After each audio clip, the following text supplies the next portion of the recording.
sides. Okay, I only have like 78 grenades left. Hopefully that's enough.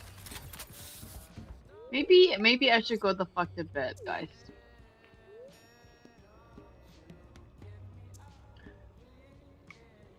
What is with the silence? I don't like it. Hmm? What? Oh my god, it's 12. Oh my god. 12. Oh, yeah. Yeah. Don't look at me like that. Yeah, try to. Stay out of my home.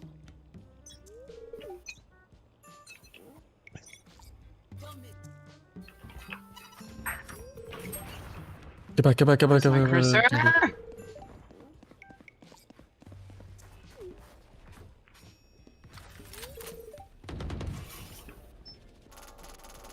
Can I get heals?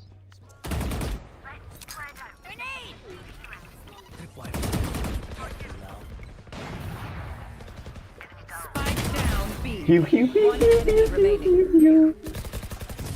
You made a mess of yourself.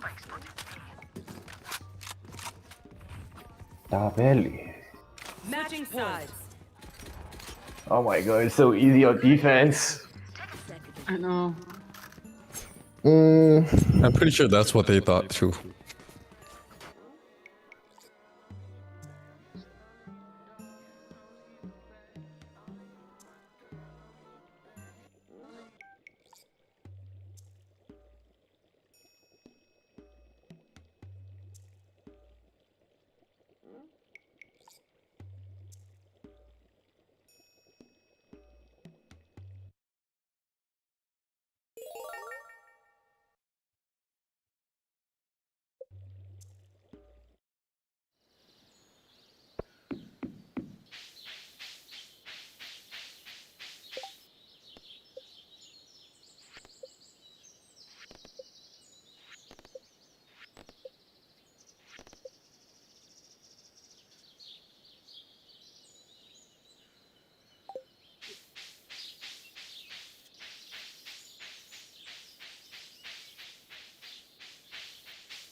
Oh, these guys.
Hey, Rain. Wala siya Rain laro. was really Oh, Mario. Keep it What? down. Keep it down. Wala siya laro. Keep it down. Wait, Mario. Mario. kidding. You're still a minor, right? Yeah. Perfect. Ella, smoke link, okay? Okay. Push through any doubt.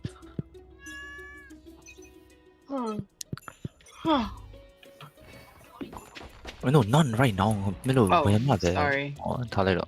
Push, just push. Carry in corner. Oh, box.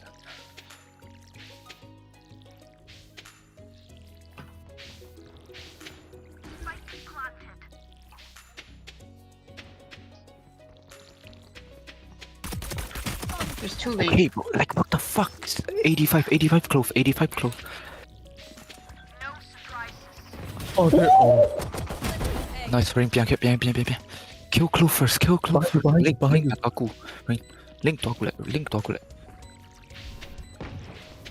Nice. Rain, tolong. What? Last player standing.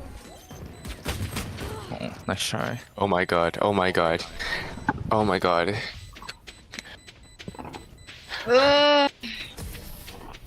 They're playing retake. Yeah. They're waiting for everyone. Yep. Idea. Again. Their fear is a crack and a trap. Wait.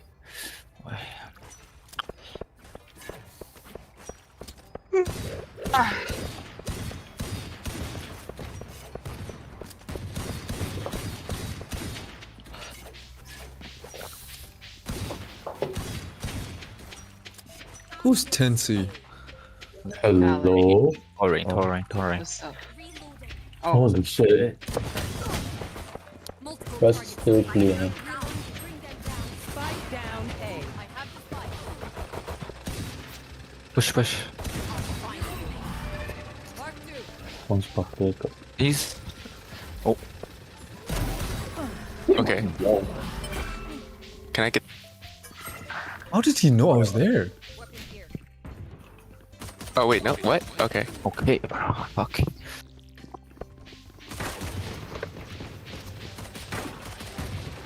Last player standing. What? Wait. How did that jet know I was there? What the No, fuck? Robin. I already tried to go mid. They're gonna watch mid. Mahabu, like. should try B. Hold up. Just awareness, I guess. Okay, Robin, we push in instantly. Rain now. Yeah. Low-key, my ping is kind of high. Oh, why are we playing on Texas? We are? Yep. I'm not the leader. So. Grenade. Dropping smokes. Oh, a little early, my bad. Nice. Spike down Bro. B. AI 嘅咯。 You caught Hold on, the I cannot see. Nice. Spike down. Get back, get back, get back. Nice. Oh, never mind. You're better, Rain. Okay. 杜別呀，我屌啊！ That's me, Yeah. Robin. That's me. Robin, that's me. Reina, it's me. I'm so confused now. Okay. Reina's fate, okay? Okay. Call Reina's fate. I'm Reina. Okay, because I was like, wait, why did you miss the like fade eye? And then yeah. Okay. I'm built different. Wait. Peek with me. I'm throwing the grenade. Peek with you? What grenade? Oh, a grenade. 冇啲望，冇啲望， Hold on. I'm talking. Yep, and smoke. Yep, Nice. got it. Wait for it. Don't push it. Nice. Okay, 1, 2, 3. Pick.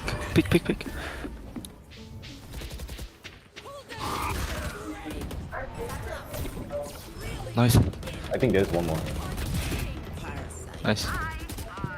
Enemy spotted A. Ring. Leave the stage. Leave the stage. Just plant. Cutting them down. We found one. Are you fucking kidding me? One enemy remaining. Okay. Don't pick. Wait, hold cross. Hold cross. Hold me. Resing. Will not It's okay. Don't break the wall. Just hold 我 cross. 都偏笨你啊咯 They're gonna take time. It's okay. We have deadlock wall. They Oh, don't we have won. We won. GG 㗎， Thank. 拜拜。 Last player Okay. standing. Fucking pussies. One enemy Nice, one more. remaining. Right. Right. Nice. Nice. 我講細路仔話諗個字咧。 Huh? Robin. First half. Okay.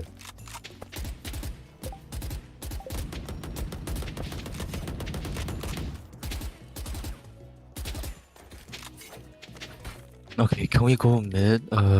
Smoke there. 3 mid, 2 A, 2 A main. time to work. Okay.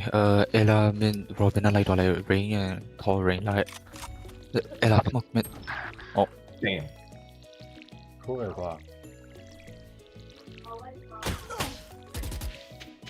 You want the vandal? No. It's okay.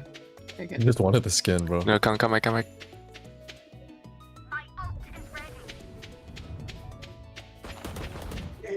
Enemy mid. B 多咪 Rain B 面多，B 面多，Rain。哦， Okay, run back. Go. Run back. Wait, one link. Two link. A lot. Help. Hey, Wait, I'm getting orb. I'm gonna plant. Rain is sandwiched. Still in sight. Yeah, Rain. I'm I'll not leave you right now. Leave you. I'll watch flank. All me. They're swinging you. One flank. 3, 2, 1. Swing. Right. Nice. One more. I just gave this girl a cold. Two mid. Okay, 2. Oh my God. Okay, no, Rain. May humabini. Don't. No. I'll just stay top.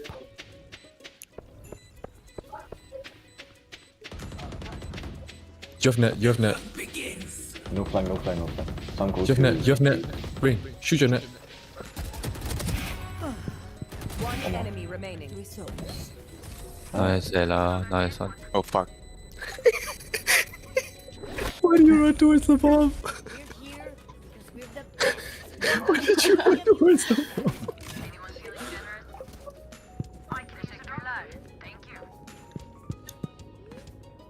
I can buy. Hello, fucking. Venus request. Oh, never mind. Don't request. No, I drop. No. Wait, Huawei be like. Thank you. Yeah. Oh. Wait. Okay, don't never make mind, noise. fine. Don't make noise. Make noise A. Make noise A. And we'll push.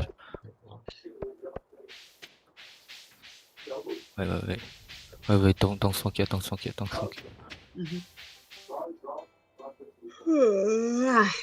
Okay, 1, 2, 3, smoke. Yeah, I loot that one. 1, 2, 3, go, go.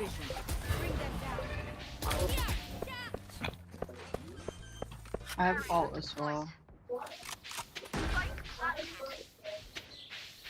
I'll go CT with you. Heaven, darling now. Pyramid. Yeah, watching it. Watching play. I think they're all mid. Hey, remain flank, Pachile. Smokes in 10. CT, Mid, yeah. mid. There's a Huh? lot mid.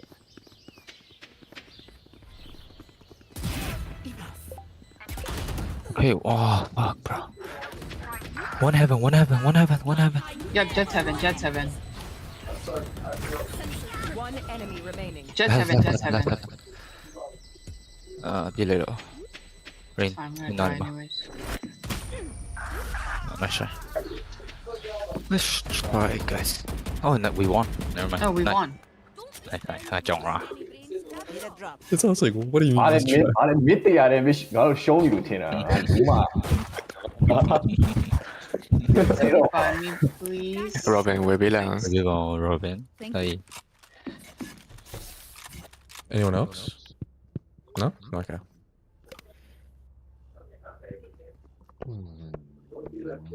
Where are they? Damn, that was a good flank. Good shit, Robin. Sanj Hor.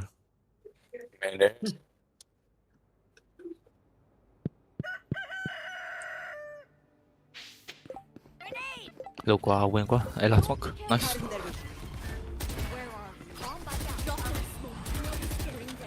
Hit your corners. Nice. In the smoke. One is old. Spike down A. One CT.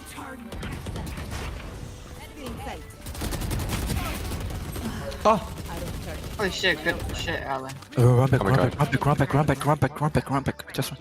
He's low. He's low. Yeah, two of you guys are low. B. Just run to B. Run to B. I think he. Okay, 80. Wait, stay there. Stay together. You guys are low. You guys are low.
no.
This video is sponsored in part by Fabulous. Do you know who this man is? You probably don't, but he was once considered one of the most influential Americans in history. One journalist called him, quote, the most famous American economic writer, and, quote, author of a book which probably had a larger worldwide circulation than any other work on economics ever written. Well, more on this man and the book he wrote in a few seconds, but first, let's go to a random field. Oh hey, I'm Mr. Beats, and I'm just sitting here in a random field touching grass. The man you saw in that picture, his name was Henry George, and the book, which ended up selling millions, is called, make sure I get this right, Progress and Poverty, an inquiry into the cause of industrial depressions and of increase of wants with increase of wealth, the remedy. Goodness, what a title that is. A title so long that I lost my train of thought. Where am I? Why am I sitting in a random field? Oh, I remember. So I previously released a video about every major type of tax. Oh, there's that video now. You better hurry up and catch it before it's gone. It's gone. Anyway, in that video, I said there is a tax called the single tax by the legendary Henry George. I'm going to make a future video about this, but I think the single tax on land is something worth reconsidering again. The more I learn about it, the more I like it. Well, this is that future video, okay? And actually, I should have been more specific. Henry George's single tax, the only tax that he believed should exist, was a land value tax. To help me explain it, let's bring in an economist and fellow YouTuber, Jacob Clifford. Thanks, Mr. B. I appreciate it. Thank you all very much. A land value tax is a tax on unimproved land. So just the land, not any buildings or improvements. And that's one of the reasons that makes Before he goes into more details about a land value tax, let me tell you who this Henry George fellow was. After all, if you're watching this, you probably don't know anything about Henry George, even though he used to be kind of a big deal. Henry George was born in Philadelphia on September 2nd, 1839, the second of 10 children. His dad, Richard George, published religious books and was a devout Episcopalian. Henry was, not so much. His dad forced him to go to the Episcopal Academy, but he hated it there, eventually dropping out. That didn't mean he didn't enjoy learning, though. He convinced his dad to hire him a tutor, and he still read a bunch, and even attended lectures at the Franklin Institute. For fun, he was particularly into economics. He read Adam Smith and David Ricardo. By the time he was 15, Henry had realized his parents were barely scraping by to feed the family, and he knew if he wanted to make some money, he must go out on his own. So he traveled the world as a cabin boy on a ship, which means he basically took care of the captain's needs. He got paid $6 a month. Instead of returning to Philadelphia after he got done working at sea, he went to San Francisco to first potentially seek gold, but after that was a bust, he worked as a typesetter, a weigher in a rice mill, and a farm laborer. The job he kept coming back to was typesetter, though. Unfortunately, Henry rarely made much money. When he was 21, he met Annie Fox, an orphaned immigrant from Australia, and the two fell in love. Annie's uncle, who had been her guardian after her grandma died, didn't appreciate how poor Henry was, though, and didn't approve of the relationship, but they secretly got married anyway. Despite a happy marriage, the couple did struggle financially. Even though they couldn't afford to feed them, they had 4 kids together. Henry George Jr., who later became a United States representative and wrote a biography about his father, Richard, Jenny, and Anna. Following the birth of Richard, times were so tough for the Georges that Henry often had to beg for food. He later recalled one story, quote, I walked along the street and made up my mind to get money from the first man whose appearance might indicate that he had it to give. I stopped a man, a stranger, and told him I wanted $5. He asked what I wanted it for. I told him that my wife was confined and that I had nothing to give her to eat. He gave me the money. If he had not, I think I was desperate enough to have killed him. Things began to turn for the better when Henry realized he wanted to be a writer in 1865. By that time, he had steady printing work for the newly created San Francisco Times and began writing political editorials for local newspapers. Even though Henry never went to college and had no formal training, his editorials became quite popular, and due to this, he got promotions at the Times. By the summer of 1867, he was the managing editor. In 1868, he left the Times to become managing editor of the bigger San Francisco Chronicle. Soon after that, he wrote his most influential article up to that point called What the Railroad Will Bring Us. It was a response to the first transcontinental railroad being completed, and while most everybody was excited about it, Henry was a bit more cynical, writing that the railroad would only benefit some people. He argued the railroad would kill small towns and small businesses while propping up already great cities and already huge corporations. Keep in mind that this was in 1868. Decades before the populist movement. Henry's popularity as a writer only grew after that. While he passionately called for future populist reforms like the secret ballots, public ownership of certain natural monopolies, and the right to vote for women, he also thought free trade was way better than protectionism. Very nice. And he dabbled in politics, running for the California State Assembly, but was handily defeated by the, you guessed it, railroad industry. As Henry's editorials grew more popular, his family finally got out of poverty, but Henry wouldn't constantly stop thinking about poverty for the rest of his life.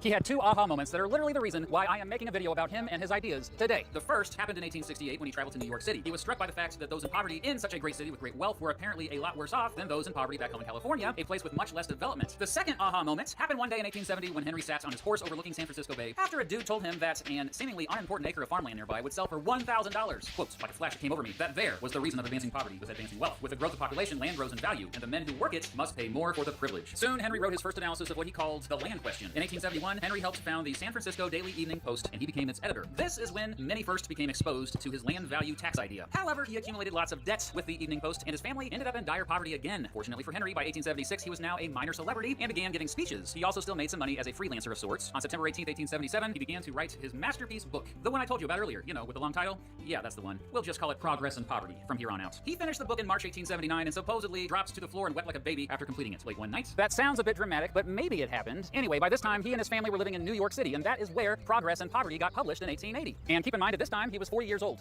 That's my age. Well, the book didn't sell that well at first, but slowly but surely, thanks to word of mouth, it began to catch on, as did Henry George's reputation. He promoted the book in Europe, spreading his solution for eradicating poverty and reducing extreme wealth inequality. Yep, the world was learning about his single tax on the value of land to completely replace the taxes the workers paid on their income and the taxes the owners paid on their capital. Little did he know. I've written papers on Little Did He Know. I used to teach a class based on Little Did He Know. I mean, I once gave an entire seminar on Little Bit, That he would literally ignite a gigantic social movement that was a major catalyst of not just the populist movement, but the entire progressive era. Progress and Poverty sold millions of copies and eventually made Henry George a household name. And apparently, at the peak of the book's popularity, and I read this from many sources, Henry George was the third most famous man in the United States, right behind Thomas Edison and Mark Twain, of course. George's idea of a single land value tax became ridiculously popular. Actually, can I jump in here? Well, of course, Mr. Clifford. Okay, great. A land value tax is more efficient than other types of taxes. Taxes influence decisions. If we tax cigarettes, that's going to decrease smoking, which is good. But if you tax things that society actually wants, that's going to decrease their consumption and production. And that leads to something that economists call dead weight loss. Inefficient markets that are not producing the quantity that society actually wants or needs. But since the supply of land is fixed, a land tax doesn't decrease its production. It doesn't cause dead weight loss. So sales taxes and excise taxes and income taxes and corporate taxes can slow down the economy by discouraging production. But George argued that a single land tax would actually encourage and promote economic activity by discouraging people from hoarding land or just holding it for speculation. If you own huge tracts of unimproved, valuable land, a land tax will encourage you to either improve the land or sell it to somebody else that's going to improve the land by building houses or farms or factories or something else that will generate enough money to pay for the tax. So in the end, all that land is used extremely efficiently, and the land tax means there's tax revenue for the government to provide public goods and services. And George argued that that might be enough to provide universal basic income. Well, thanks, Mr. Clifford. Oh, hey, everyone, be sure to check out his YouTube channel. His videos were the main videos I had my students watch when I taught econ in the classroom. Wait, you really forced your students to watch me? It's true. Anyway, in Progress and Poverty, George argued that a single land value tax was needed because most of the wealth created by social and technological advances in an industrial free market economy was actually owned by landowners. And many of those landowners had monopolies over markets through something called economic rent. Economic rent is basically income gained from controlling a limited resource. So even though these landowners did nothing to improve the land value, they still got a profit. And remember, this was land, a natural resource. It was there already. These landowners didn't create it. They were just benefiting from something they did nothing to help create nor improve. In Progress and Poverty, George argued the game was rigged. And the only way to fix the game was not to tax the worker on what they earn, because that would disincentivize them from working, and not to tax the owner of capital through taxes on what they own or buy, because that would disincentivize them from investing. To George, land was common property, and everyone was entitled to it. But that doesn't mean he was a Marxist, though. Oh, no. George was a Georgist. George was fine with capitalism. He just wasn't a fan of rigged capitalism, in which the landowners were essentially parasites. Because he thought everyone was entitled to the land, many of George's followers hesitated to even call a land value tax a tax. They preferred to call it, basically, rent paid to society in exchange for getting to exclusively use the land for whatever they wanted, while also compensating for the fact that others couldn't use it. By the way, George's followers soon became known as Georgists, and George's whole economic ideology became known as Georgism. Anyway, George's book and ideas became so popular that governments around the world got rid of all taxes. And that's why today, we only have a land use tax. And we all lived happily ever after. The end. Except no. No, not at all. What I just said, I was just making that up.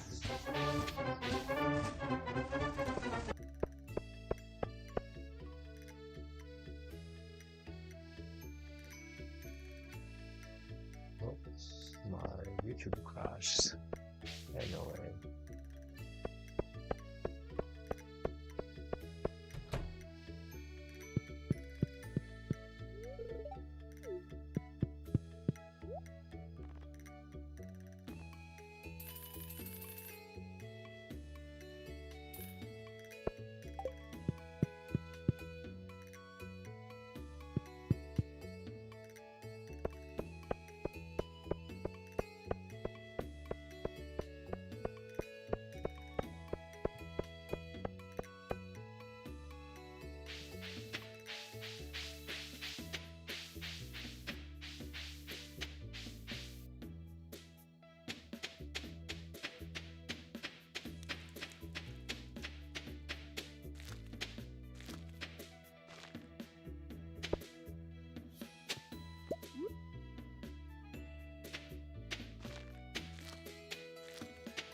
You see, people who owned land, and this may be a bit surprising to you, didn't like the idea of a land value tax. Go figure, huh? Many people like the fact that they could just let land sit there and it would automatically go up in value. In 1886, Henry once again gave politics an old try when he was recruited by the United Labor Party to run for mayor of New York City. However, he was up against the machine, aka the establishment. Okay, Tammany Hall, the powerful political organization that essentially controlled New York politics. Tammany Hall feared that if George won the election, politics in the city might be reorganized along class lines instead of ethnic lines, which is where Tammany got its power. Tammany Hall called George's supporters, quote, anarchists, nihilists, communists, and socialists.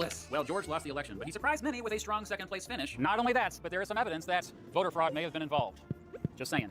His supporters were not even allowed to oversee the ballot count. Regardless, he did finish ahead of an obscure dude by the name of Theodore Roosevelt, and despite losing the election for the rest of his life, George's popularity only continued to grow. In 1897, he ran for mayor of New York City again, but just 4 days before the election, he suffered a fatal stroke that shocked the nation. His death made international headlines, and possibly as many as 200,000 people showed up to view his body. At the time of his death, Henry George was the most well-known economist around, and Georgism was arguably at its peak. And yet, I only learned about George and Georgism like 3 years ago. And as I researched for this video, I noticed that the man and his land value tax idea are more obscure than goat cheese on pizza. Why is that? Why did Georgism go out of style? Why did Georgism go out of style, huh? Well, first of all, in his later years, George was too much of a purist. He often refused to compromise on his ideals with other progressive reformers. Other progressive reformers didn't like how he was still okay with almost all capital existing, and how he rejected a strong role for government. They didn't like his opposition to public ownership of certain types of infrastructure, his support of free trade, and him being a gradualist versus trying to start a radical revolution. Overall, he frustrated fellow progressive reformers by not shutting up about a land value tax, thinking that was the only thing that could solve everybody's problems. But of course, there were also the landowners and the speculators. Even today, much wealth is earned through owning land, and a land value tax threatens that. But more importantly, land speculators have tremendous power over the government and the media, and they would simply not get to make money anymore with a land value tax. Now, there are other reasons why Georgism faded out in the 1900s. World War I really hurt its momentum, for starters. Another big thing that is probably not brought up enough by Georges is that cars got way more popular during the century so that people could more easily travel longer distances to get to their land. Simply put, being able to get around more easily increased the amount of land available. See all this urban sprawl? That's because of cheaper land out on the fringes of metropolitan areas, and that's a big reason why Georgism became somewhat obsolete. Landowners have also been somewhat successful at other reforms to help the poor, like welfare, which, wouldn't you know it, also helps them out because this also helps their land value go up. But here I am on land in 2022, and there's been a renewed interest in Henry George and Georgism, especially with the younger folks online. What's up with that? Well, despite urban sprawl continuing to be a thing, land prices keep rising sharply, to a point now where many young folks are priced out, stuck as renters, maybe forever. The dream of owning a home to build up wealth is slowly fading away, so young folks are like, screw it, let's revisit this land value tax idea again. You might be thinking, well, Mr. Beat, if a land value tax is so great, why isn't there any place in the world that does it? And my response is, there are places in the world where they do it. It's not what Henry George envisions, but variations of a land value tax exist around the world, in places like Estonia, Singapore, Denmark, Taiwan, and even in parts of the United States. However, for a land value tax to truly be effective, it must be widespread. Otherwise, those not having to pay a land value tax will have an even bigger advantage. And if a land value tax was ever widely implemented, it likely just couldn't happen overnight. It would be incredibly unfair in the short term to property owners who paid a lot for their land, as many of them would likely see their land lose its value over time with a land value tax. What's fascinating to me is that Georgism politically isn't left-wing or right-wing. It's actually a good balance that unites liberty and equality. The more I learn about it, the more impressed I am with it, which is why it will never happen.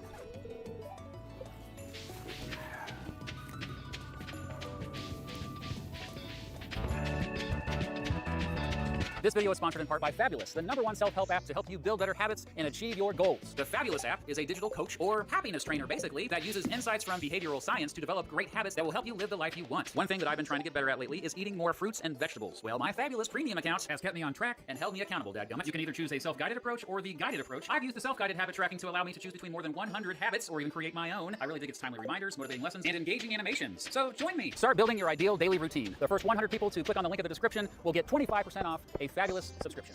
Thanks again to Jacob Clifford for helping me out with this video. So there it is. I finally made a video about Georgism, and I did have a Georgist actually read over the script. So a shout out to Adam Monroe, an expert in Georgism. I found him on Twitter. You should follow him on Twitter. His Twitter handle is, wait for it, Taxland, not man. Oh, and I hope I made it obvious that I am biased towards Georgism. I like it. So I especially want to hear from you in the comments. If you are not a fan of Georgism, you know, if you think Georgism sucks, let me know, and let me know why, okay? Thanks for watching. Hey, I'm the Mr. Beat Dude. Taxes. Everyone loves taxes. Taxes are great. You work hard, 60 hours a week, so you can pay the bills and feed the kids, and then the government comes along and just takes a chunk out of it. Takes what you so rightfully earned. Takes what you deserve. You know what? Taxation is theft. It's never too early to learn that the government is a greedy piglet that suckles on a taxpayer's teat until they have sore, chapped nipples. I'm gonna need a different metaphor to give this 9-year-old. Okay, during that clip, I calmed down. I'm a changed man.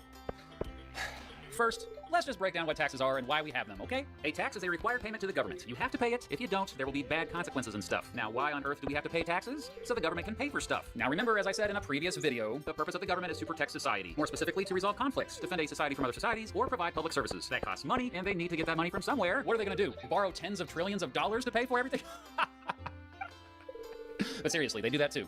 Now remember, in a democratic society, our tax dollars should ideally go where we want them to go. Understandably, many get upset when this does not happen. Taxman! Taxman! Listen, I'm a big supporter of fixing potholes and erecting swing sets and building shelters. I'm just not such a big fan of the percentage that the government uses for national defense, corporate bailouts, and campaign discretionary funds. Regardless, let's go through all the major types of taxes that governments typically collect. And at the end of the video, I will reveal my favorite types of taxes, or at least the types of taxes I don't mind so much. Okay, first, let's look at consumption taxes, or taxes on the purchases of stuff. Number 1, sales taxes. A sales tax is a tax on sales. Yeah, since that definition didn't help you whatsoever, it's a tax you pay when you buy something. Usually, whoever is selling you stuff can collect those sales taxes the moment you purchase the stuff. That's why when you buy that hat for $9.99, you actually end up paying $10.79 at the cash register. That additional 80 cents is the sales tax. It's important to note that this is on final goods, or goods meant to be sold to your average consumer, as opposed to intermediate goods, which are goods bought to produce other goods. Nearly every country in the world has some form of sales tax. Now, there are different types of sales taxes, like turnover taxes, where there are taxes on the sale of the aforementioned intermediate goods, or taxes on the sale of specific types of items, like the wholesale sales tax. A tax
I'm a 3D artist, and in this video, I turned 10 basic Minecraft items into the most ridiculously over-engineered versions I could possibly think of, and even showed them to a real mod developer to get his reaction. And we're starting with Stone Shovel. Wow, great start. It's not really a complicated item, so I decided to keep it simple with a 3D handle, metal grips, a chain, and a slightly more dangerous shovel head. I call it the Shovel Flail. Real creative name, I know. I think it would work like a normal shovel, but if you hold right-click, you start twirling it around like a madman, which is useful because... Next weapon. Hopefully we don't get something stupid again, like a acacia boat. That's so much better. I ended up making a lava boat made out of netherite. It's got the golden propeller, a fully modeled out interior. It's even got a steering wheel. But Daniel, you ask, how is this a weapon? Most boats in real life create a wake behind them. So maybe you could splash lava at stuff? Okay, yeah, it's a bit of a stretch. It turned out decently, but I was really unhappy with the patterns and how simple they were. Minecraft textures usually have a broad color palette, so drawing strips of like 3 colors isn't exactly impressive. So for my next weapon, I wanted to focus on more detail. As long as I don't get something really bad like a, I don't know. Excuse me? After a 3-hour existential crisis, ladies and gentlemen, I give you the Potapult. The design is based on an onager catapult, which uses a winch system to introduce tension before releasing the arm into a beam, which transfers the energy to the projectile. Honestly, this already looks way better than my usual pixel art, but to understand why, you also have to understand color palettes. Digital colors have 3 components: hue, saturation, and value. Usually I use monochromatic gradients, but in most pixel art, it's better to have multi-hue palettes instead. We can make these shades of brown more interesting by shifting the darker tones to red. Or in other words, those colors are ugly. I really like how it turned out, but I spent way too long on this, so I gotta pick up the pace for the next one. I have a grand total of 30 minutes, and it's starting now. Wait, what? Mojang Ban- what even is that? I might just be losing my mind, but doesn't this look kind of like a chakram? Well, It's not as cool as the Potapole. I kept the design of the logo the same and just kind of added a handle. I'm working with scraps here, okay? Moving on. Next, we're doing raw salmon. Ugh, honestly, could be worse. Alert, this is a peak warning for my peak sensitive viewers out there. You might want to sit this one out. Salmon on a stick, ladies and gentlemen. That's right. It's got the salmon, it's got the stick. Behold, true great. Okay, it's maybe a little too lazy. It's also not a weapon. You know how you can use a carrot on a stick for riding pigs? Well, you can use the salmon on a stick to ride a bear. Go ahead and take a wild guess where all the effort went on this one. I'm pretty happy with how the textures turned out, but if I'm gonna impress the mod developer, I need to take things to the next level. It's not easy trying to turn grass clippings into weapons of mass destruction, and I have to reference a lot of art. Thankfully, this video is sponsored by Display. They sell these really high quality posters which look great. I'm like scared to mess it up. Oh wait, no I'm not. It's made of metal. As a member of the metal community, I gotta say, this stuff really gets me. Display offers over 2 million artworks to choose from. That way there's something for everyone. They use this magnet mounting system. That way there's no tools, no holes. Everything you need comes in the box. Yep, I may have improperly aligned the display. Good news is it's just magnets. Like, if you ever want to switch out the design, it couldn't physically be easier. If that's still not insane enough, they have this texture finish for certain posters with 3D contours. It looks insane. There's no way around it. You can use my discount link in the description or code DanielCraft to get the best display deal before it's gone. But that's enough of that. Let's get back to the video. Ugh, what's it gonna be this time? Nether Star. Wait, is it broken? That's actually a good one. The first thing I thought of was Terraria's Star Cannon. It's a cannon that shoots stars, so I'm not sure if this was a good thing or a bad thing. This doesn't even look like Minecraft anymore. But when I finally finished, man, it's not perfect, but if this doesn't impress the mod developer, I don't know what will. For my next weapon, we're starting with Chorus Fruit. My idea for this one is Chorus Armor. I imagine it has some sort of dragon's breath attack, and the full set would let you teleport since, you know, the fruit, since that's the whole point of it. I was really trying to make the most of double layers here. All the pieces have multiple parts, and ooh, maybe it can glow a bit. Maybe the more chorus fruit you eat, the brighter it gets. The call with the mod developer was coming up, and some of these are kind of a stretch. So I need to make the last 3 as good as possible. Dried kelp. I was having trouble turning dried kelp into a weapon, but thankfully, I came up with the perfect solution. Nuclear bomb. People have tried adding nuclear bombs to Minecraft before. It's just that most of them aren't really Minecraft style, but I'm really happy with how this one turned out nonetheless. Oh, but Daniel, where's the kelp? It's not a kelp weapon, Daniel. Oh yeah? Then what's this piece of dried kelp doing duct taped to the bottom of it? Huh? Rabbit stew. Wow, I can think of a million ideas for this one. Throw a couple cubes together and we've got a back-mounted dual tank soup flamethrower. I'm not really sure what I meant by this. Your guess is as good as mine, honestly, with this one. For my last weapon, we're doing the diamond sword. I did actually roll this one randomly, but it's so unbelievable, I'm not even gonna try to convince you. Technically, I did redesign this one 2 years ago, but we don't talk about that one. I ended up making this energized diamond sword thing. It's got a really complicated handle, and I did kind of rip off the energy sword from Halo, but it's not exactly the same design. I mean, look at this little cube in the middle. That's not from Halo. It's completely original. I've got like 2 brain cells left, so I'll let you guys figure out the functionality for this one. With that, I wrapped up my final weapon because it was finally time for the mod developer to judge my work. You know how I usually make like 2 weapons? Yeah. Yeah, well, I made 10 this time. Oh my god. Yo, some things I like. How menacing and terrifying a shovel blade on the end of a mace is. I love the chain. It definitely makes the vanilla shovel feel very wimpy. It does feel a little weird that the shovel head is flat, but the handle is not. This one is going solid into B tier. Whoa, dude, it's just sick. I love the little gold accents, the little velvet on the seats. It looks like a luxury vehicle. The only critique I can say is that the original concept for this one was the acacia boat. I'm not really getting any acacia. I'm gonna have to say that this goes in A tier. I am blown away by this just because of the depth in the colors. The wood just looks so much better than the previous that you've done. It is a little big. That is kind of the trade-off with catapults, is that they're a little bit bigger, but a lot stronger. I'm comfortable putting this in A, and I think it goes in front of the boat. I really love the colors on this thing. I love the shape of it. It just looks satisfying to hold. The only criticism that I can really come up with is the tiny little floating piece at the top, and that's just because that's on the Mojang logo. But I'm putting this in S tier. The fact that it's flat on the bottom but curved on the top is just really satisfying to me. What? What does that mean? Oh, look at it. Look how cute it is. That's a great evolution of the concept. I love the bear. It's excellent. I think the little tiny salmon is perfect. It looks like it already is in the game. Criticisms, it's maybe a little bit boring. I am gonna have to put the fish on a stick and the accompanying bear in D tier. Yo, dude. Whoa. I'm just very blown away. I don't even know what to say. I love this model. This is one of my favorite things that you've ever made. I love the cleanness. I love the little angles. The only criticisms that I have are that it actually is too cool for Minecraft. I mean, I feel like this is pretty obvious. That's an S tier weapon automatically. I like this one. It feels like it came out of the Draconic Evolution mod. The little details you put in with the multiple layers on the helmet and the ears and all of that, I'm getting the vibe. This has to sit in B tier. Sure, yeah, okay. Reminds me of many mods that I've played. It makes me think of the devastation that I've caused multiple servers, and the fact that there's a little piece of kelp on it is just a chef's kiss on top of it. The only criticism I have, and I feel like this one's pretty obvious, it's a little bit of a stretch. This is in A tier for sure. Soup launcher. Okay. It looks a little bit like a flamethrower. It's a fun concept that I haven't seen. I like the little barrel that you did with the dithering pattern. The only criticism I have is that the tube is not blocky. I think I'm gonna put this one in C tier.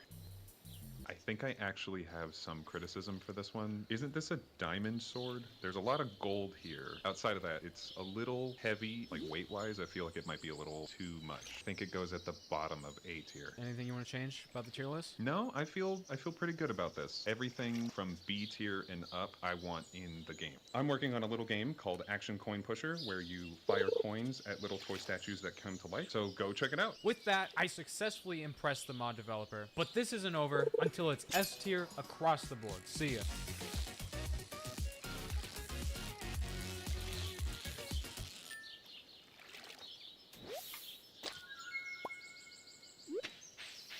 I'm a 3D artist, and in this video, I updated my community's massive dungeon mod with the most insane weapons I could think of, and even got a real mod developer to rate them from 1 to 10, starting with the humble black hole. I haven't seen one personally, so I made it out of 3 main textures based on a bunch of random stuff I found online. Normally, this should probably be a shader to warp the background pixels around it, make it look more realistic and everything, but there's a couple problems with this approach. I would rather eat glass than make that in the first place, but even if I did, it would break the second anybody wants to use a shader pack. So to make it look decent anyway, I made the background texture grow and shrink like this, and even made the inner ring rotate perpendicular to the camera to make it look more animated. It also glows in the dark so you can see it clearly no matter what's going on. It's also the world's worst light source if you're running low on those. The black hole itself is a pretty simple entity. Basically, it grows and shrinks based on the mass, which also determines inner and outer ranges for pulling entities around, breaking nearby blocks. Actually, let's just turn them into falling blocks so you can actually see them break off and orbit around. Who really needs FPS anyway? I don't. Whenever it deals damage or breaks a block, we add 1 to the mass, and it'll keep going until it eats the entire world. At least that's what it would do if I didn't have to balance it for some reason. Whenever it's not eating anything, it'll actually start shrinking. That way it doesn't just keep growing to a mass of infinity. It's pretty laggy, to be honest. I'll probably fix that someday. Oh wow, what a nice village. I sure hope nobody comes in here and, I don't know, summons a black hole right in the middle of it. I don't want to jump the gun, but maybe I should balance this more. Okay, so we have a black hole, but we don't have any way to summon it outside of creative mode. Maybe it's a spawn egg? What does that imply? Back when I tried to get less awful at pixel art, one of the favorite designs from the video, besides the terracotta pole, was this nether star cannon design. I wanted to use this somewhere, so hear me out. What if you can shoot the black holes? I remade the entire model in Blockbench because I made it in Blender the first time for some unexplainable reason, but hey, it's working fine, and that's all I really want. Check this out. It even has these emissive maps so the reticle can glow in the dark even though you don't use it. it or anything. I was a little concerned that it would look ridiculous in the player's hand, which, yeah, it kind of does, but I'm just going to ignore that. So this is the Nether Star Cannon. It takes Nether Stars as ammo, and when you right-click, it launches an entire black hole in the general direction that you're aiming towards. Nether Stars are pretty hard to get for some beginners at the game. It's still insanely overpowered and destructive, and will probably ruin so many worlds. We did make it slow down as it gains mass, at least. That way it can't just travel forever and literally eat the entire world. That's something, I guess. Let's see how it does against the village dungeon we made last time. Oh yeah, that's beautiful. Amazing.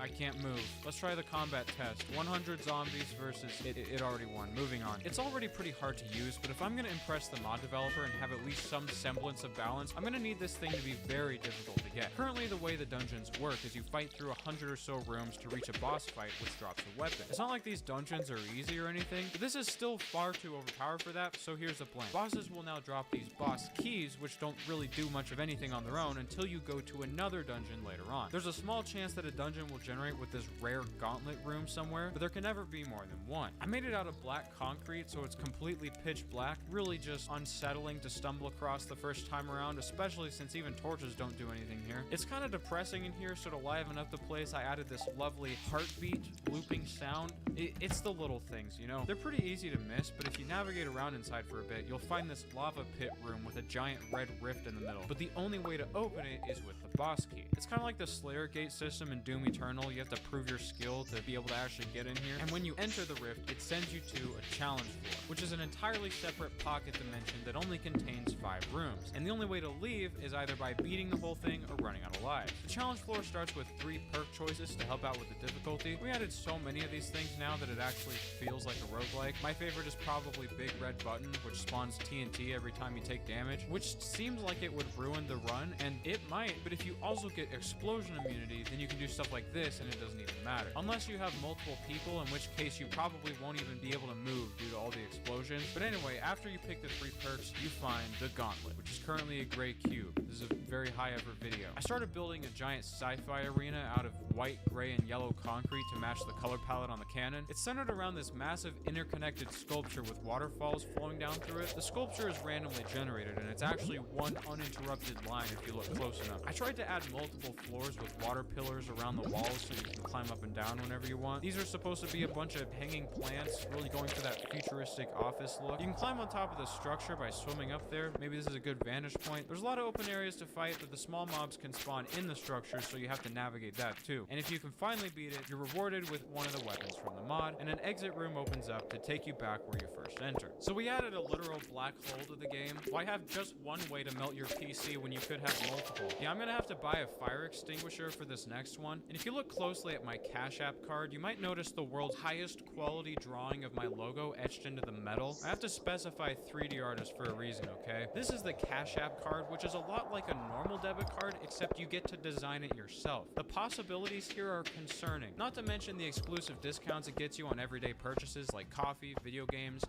500-foot spool of Cat 6 cables, just the daily essentials, you know how it is. Does your debit card make this noise when you slap that thing down on the table? I didn't think so. There's no hidden fees, and for a limited time, they will literally just give you $10 for using it. Seriously, if you're 18 or older, just download Cash App using code CASH10 and send $5 to a friend within 14 days to get $10 deposited in your account. If you're 13 to 17 years old, just request a sponsored account from a parent or guardian. Use code CASH10 in your profile and get $10 dropped right into your account when you order and activate your Cash App card, and send $5 or more to a friend within your first 14 days. Thanks Cash App for sponsoring. Terms apply. Let's get back to the video. Maybe this gauntlet spawns the black hole cannon, and we can have different gauntlets for everything else. The boss key rift can just pick randomly and send you to whichever floor it picks. So I started building a trial chambers themed arena. This one also has custom perk choice rooms built out of copper and tough bricks, just like the real one. The ceiling and floor is made out of these copper grates with lava underneath. That way if there's any explosions, it's actively making the arena more difficult as time goes on. The whole thing is built around this central walkway with 4 sets of stairs going down and 2 sets of stairs going up to lead to this rickety walkway thing up top. I even put all these trap doors all over the floor since they're activated by wind charges. That could shake things up. Maybe the breeze golem gets put in here, I don't know. When I tested it for real, the mobs just did not want to spawn anywhere except inside of the lava, so I rewrote that algorithm, and now they just choose to walk into it of their own free will. Or sometimes they just climb up a waterfall and drown. Yeah, Minecraft mobs aren't exactly known for their intelligence, but we work with what we we got, okay? If you manage to beat the room, it drops one of 4 different weapons as a reward. The first weapon is this wind hammer. It's basically a redesign of the mace I did back in this video. Its damage goes up if you fall a long distance while using it. And it's kind of underwhelming since you have to beat the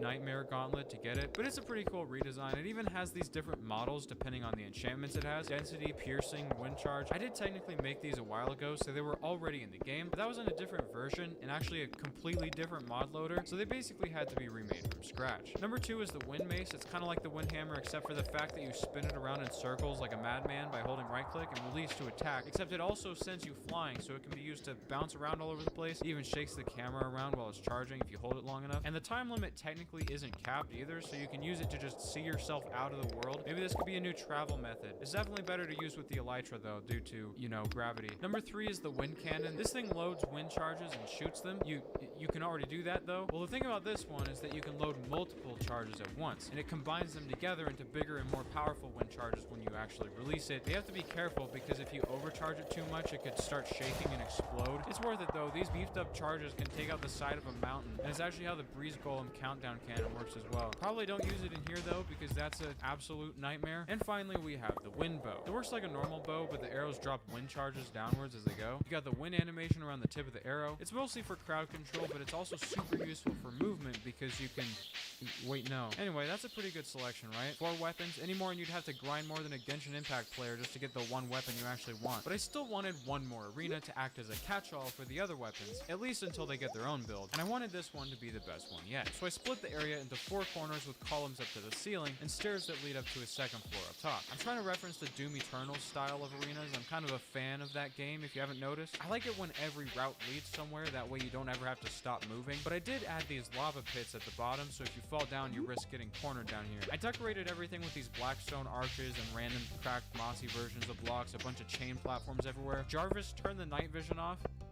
Okay, that's not ideal. Next, I put hanging lanterns and chains all over the place. Really reminds me of like a tomb or a live streamer's house. Playing through it in the actual dungeon, I think this one is the best for gameplay, so I decided to call it there and just stick the last 5 weapons in here for good measure. Number 1 is this sword that looks normal, but you hold right click to charge this giant laser blast that annihilates everything in the area. I have beef with this one because I blew everybody up and ruined the entire run with it last time. We added a missive map so it can glow and switch the laser to blue to match the colors. Next is the grappling hook. It's just as fun as it used to be, except I remade the whole model from scratch because it looked like complete garbage. The chain is now a chain rather than a cube, and it also functions more like the Terraria hook now, where you have to manually disconnect it. We could probably keep messing with it more, but I'm running out of time, so finally we just add the firework launcher, the imposter summoner, and the emerald staff, and that's 10 weapons for the pile. Now it's starting to feel like a real mod, even though like 3 of these are actually good. I tweaked a few things, made the arenas a bit harder, and unfortunately I had to stop there because it was finally time for the mod developer to judge my work. If you want to play the mod, it's on the Discord for free as usual.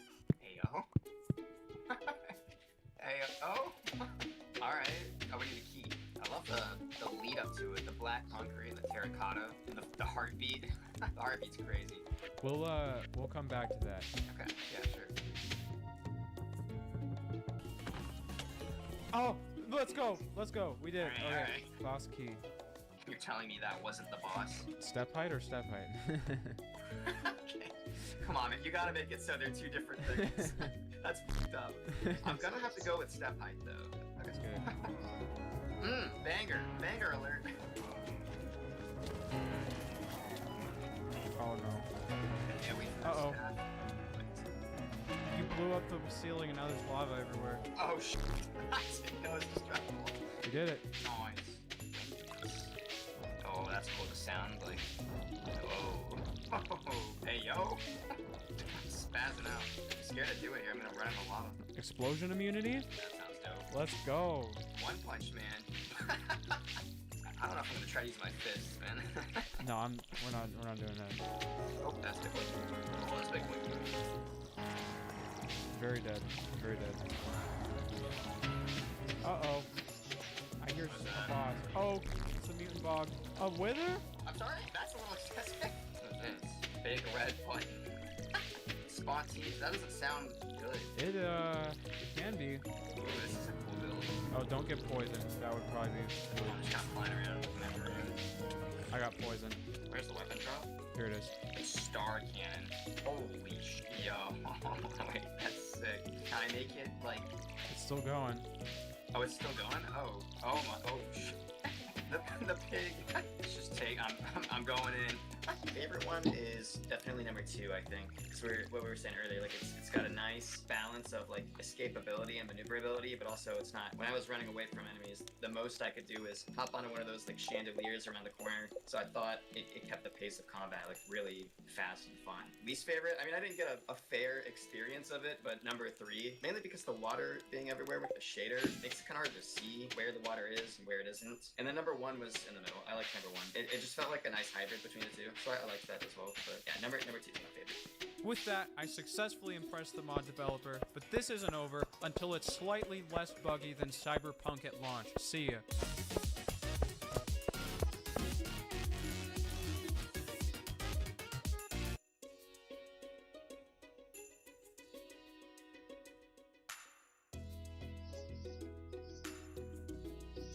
On the sales of wholesale goods before the goods are sent to retailers, or luxury taxes, taxes on stuff not considered essential. But that's enough about sales taxes. Let's not get into the weeds too much here. Number 2, value-added taxes. A value-added tax, or VAT, is a tax on the price of a good or service at every stage of production or distribution. It's similar to a sales tax, but instead of just being applied to the stuff sold to the consumer, it is applied repeatedly at every point of sale at which value has been added to the stuff. Let's look at an example. Say a farmer sells cotton to a textile producer. The value has been increased after the textile producer buys it, so a VAT is collected by the farmer. Next, the textile producer sells fabric to a hat maker. The value has once again been increased after the hat maker buys the fabric, so an additional VAT is collected by the textile producer. And finally, the hat maker sells hats to the hat store. The value has once again been increased after the hat store buys the hats, so yes, an additional VAT is collected by the hat maker. There is the total VAT collected. The vast majority of countries in the world have a value-added tax, but a glaring exception is the United States, which relies on sales taxes instead. Governments often prefer the VAT over the sales tax since it encourages more specialization and discourages vertical integration, which is when one company completely owns and controls the supply chain.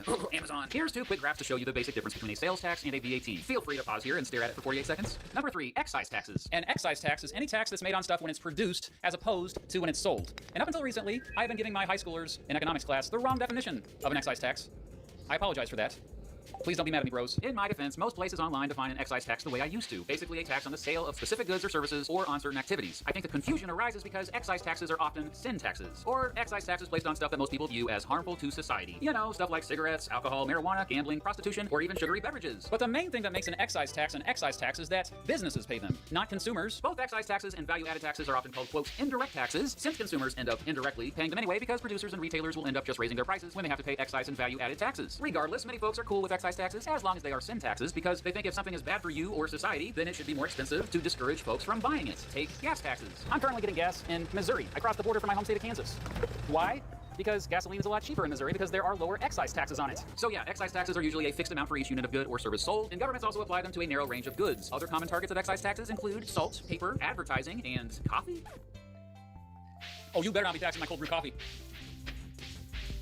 Don't even think about it. So those are the 3 main consumption taxes. Critics often say consumption taxes are the most regressive form of taxation since folks who have the least amount of wealth end up paying a larger portion of their wealth in taxes than wealthier individuals do. One way governments have attempted to solve the problem of sales taxes being regressive is allowing sales tax exemptions, meaning certain organizations like schools or nonprofit hospitals don't have to pay sales taxes, or governments may make certain goods sales tax exempt, like clothing, groceries, and other stuff that's important for survival. Next up are taxes on property. Woohoo!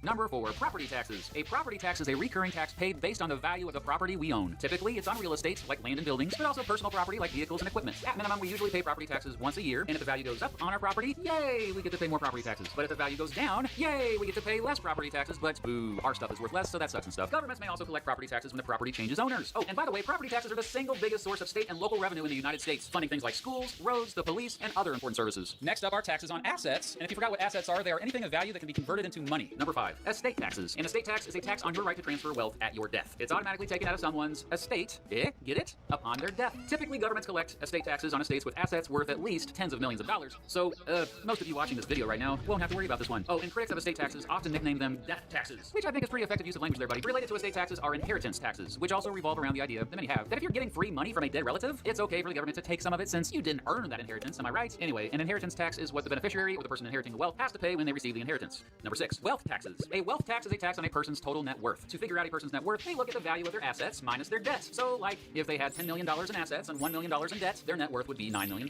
By the way, I think my net worth is negative.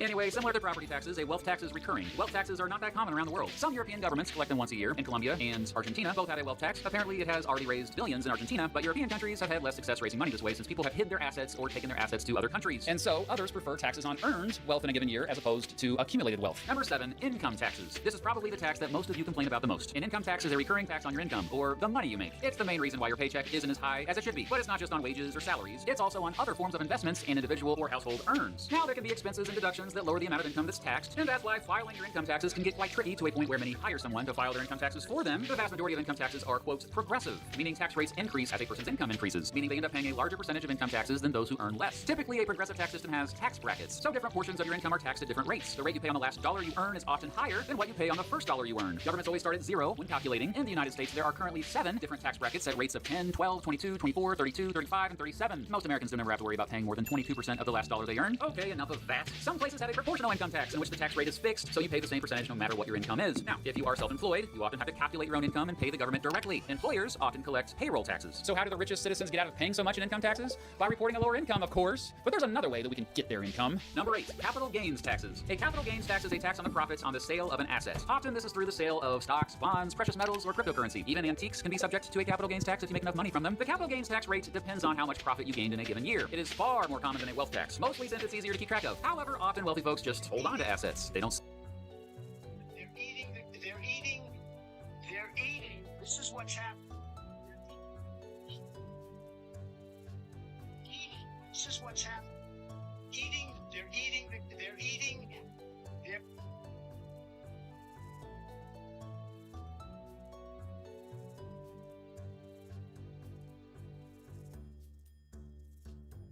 They're eating. They're eating. They're eating. They're eating.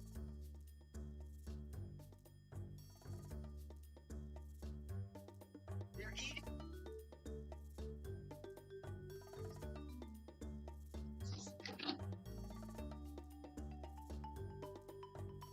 Sell them, so that's why some argue a wealth tax might be better to generate more money. A lot of folks ask me for money, probably because they think I'm actually Mr. Beast. But regardless, let's just say hypothetically that I were to give you $15,000. Now, I'd have to first check with Mrs. Speed to make sure it was okay, but yeah, I'm giving you $15,000. Number 9, gift taxes. A gift tax is a tax on money or property simply given to another person. So it's similar to an estate tax or inheritance tax. Related to the gift tax is the generation skipping transfer tax when someone wants to give money or assets to a grandchild or an unrelated person much younger than them. Wait a second, don't corporations earn income too?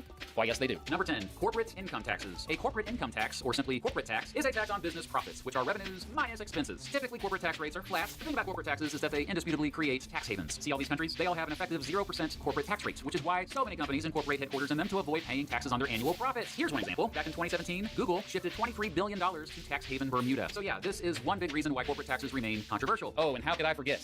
Number 11, tariffs. Tariffs are taxes on stuff crossing an international border. You know, imports and exports. He's an importer. Just imports, no exports? He's an importer-exporter, okay?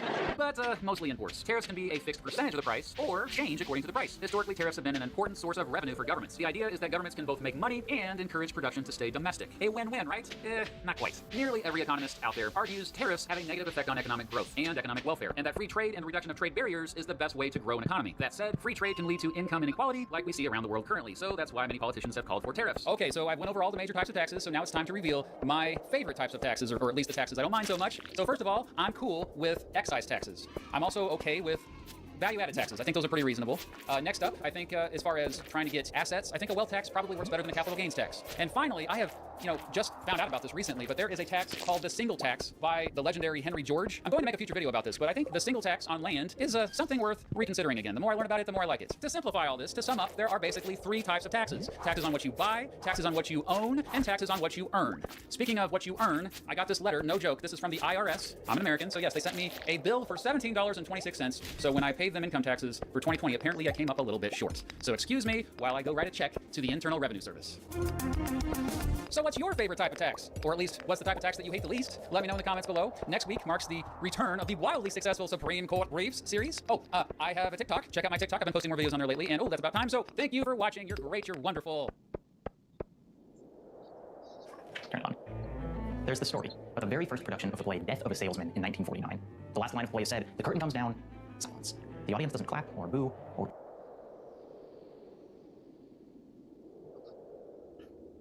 Let me explain. The easier answer first. Right-wing populists and fascists are masters at creating moral panics through culture war. That moral panic can be mobilized into political action. No more identity months, DEI offices, dudes in dresses. No more climate change worship. No more division, distraction, or gender delusion, because we are the War Department. Godspeed. Culture war is to some degree important, as that's how you can most effectively communicate to the masses that influence ideologies and the present zeitgeist. However, this is how we might lose focus on what actually matters. Never confuse culture war with class war. I fear that by participating too much in the online debates brings the danger of giving you the feeling of actually doing something, like posting black squares or an AI-generated image of Gaza as a sign of solidarity. DEI initiatives, culture appropriation, inclusive language, yes, is important, but imagine communicating all that to a bus driver.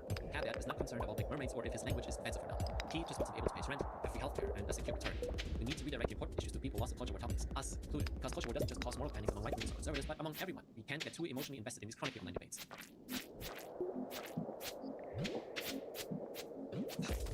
Fascist greatest ability is to co-op every niche community that exists, which is why culture war is a powerful tool. According to them, trans people are today's enemies, and maybe tomorrow it's everyone who likes Imagine Dragons. In-groups and out-groups can be redefined instantly with the help of culture war. Nowadays, every issue, no matter how trivial, is framed as an attack on their identity. Everything is personal. Fucking gender ambiguity! If you're a gamer and see gaming as part of who you are, then the narrative becomes, look, everything you want to do is now changing for the sake of political correctness. Therefore, who you are and what you enjoy wasn't apparently correct enough. Whatever it is, whatever you enjoy, even love, is wrong. You're a bad person because of that. Gaming becomes part of your identity, and therefore a perfect vulnerability to exploit. And guess who is definitely partly to blame here? Me, liberals, or leftists with their identity politics.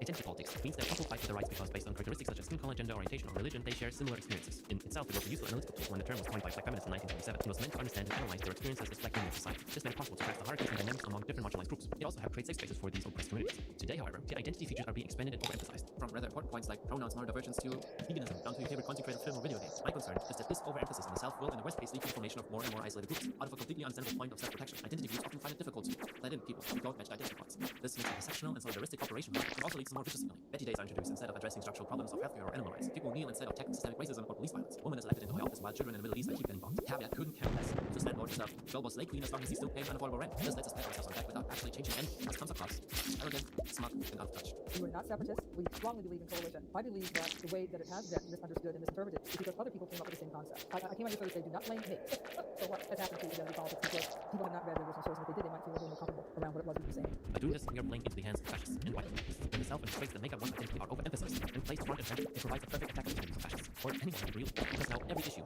can be interpreted as part of one's identity. It leads to greater polarization, more individualism, and less solidarity. Back in the days of gaming, I myself was journalist. I started consuming manosphere content and anti-social justice related videos. PewDiePie introduced me to Hero, and from there I ended up on this. I was 18 or 19 at the time, and holy shit, I tried so hard thinking about the video. But luckily, I had people around me who didn't isolate me, communicated with me on eye level, and never took the moral high ground. They had every right to distance themselves, but they didn't. The amount of patience and endurance they must have had to be exhausted. That led me to self-reflect and grow as a person. And creators who participated in culture war also helped me out. So yes, culture war is important, but what actually mattered was the patience, charity, and love from others. Sora Mamdani in New York or Yinka in Germany have shown us something simple but powerful. Actually listening and talking to people works. Yes, I know. Crazy. Sympathizing with people's struggles and understanding where the anger comes from multi-social issues often reveals just how misguided that anger is. The campaign shows us that focusing on real social issues, like affordable housing, is key, because that's what the majority of people are struggling with. Yes, majority. And this is a hugely misunderstood point. Most AFD or Trump voters are not the poorest of the poor, but come from the middle class. They are driven by the fear of downward mobility. That's why we need to adapt the one thing fascism masters: communicating through emotion. Facts and logic alone never works. Emotional narrative is king. We need to be more populist. Look, these people on top are not nice people. They want more and more. They don't have $1 million. That's chump change. Yeah. And we're talking about hundreds of billions of dollars in some cases. The first decision that we made was to listen to New Yorkers. A lot of times politicians will lecture New Yorkers as to what they should care about. Say these are the things that you should be asking me about. And we wanted to go out to New Yorkers and ask them, what do you care about in the city? And we heard from them cost of living, cost of living, cost of living. The author Paulo Freire realized and described as early as 1917 that oppressed groups are often silenced by lack of power and internalized beliefs. However, breaking this culture of silence is necessary for social transformation. By developing critical consciousness, individuals are able to perceive and challenge oppressive structures, becoming agents of their own destiny. Genuine dialogue can be the foundation for mutual learning. But let's not be naive here. Most people are difficult to reach, even with unlimited patience and persistence. Always take care of yourself first, and don't feel bad for keeping distance. If a person chooses to be a fascist, or is simply hostile, that person becomes a threat. Shareability has its limits, especially for scumbags.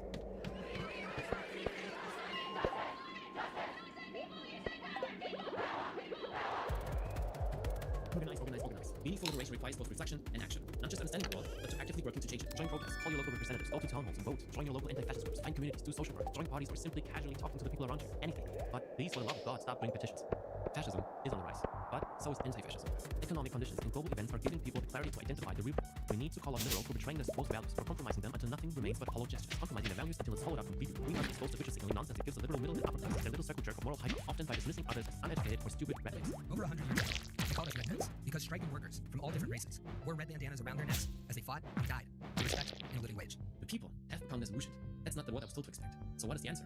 And when no alternative is offered, the result is always the same. Racism, misogyny, fundamentalism, conspiracy theories, or other forms of radicalization. The genocide of Palestinians once again reveals the hypocrisy of the West and the shallow values it claims to stand for. All of this brings skepticism, a sense of betrayal, distrust, and the feeling of the world ruled by the strongest. No wonder people get radicalized. But this crisis also gives us a unique opportunity, not just to redefine and defend our values, but also to redefine our identity. What does it mean to be American, to be German, to be European, to be human? The mass of people who stand for humanity and anti-fascism is growing because the fucked up situation forces us to stand together. And this hardship brings an incredible chance we can't underestimate. This genocide is being enabled and fueled by our governments, our institutions, our companies, our elected officials who are supposed to represent us.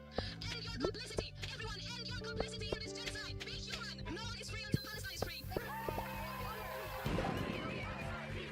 Fascism is one of the most counter-revolutionary movement in existence, a violent mass that fights to preserve the status quo of the nation. No change. By placing themselves in an imaginary hierarchy and deeming their group superior, fascists justify violence against others, which creates a sense of pseudo-power and pseudo-revolution, without changing the system at all.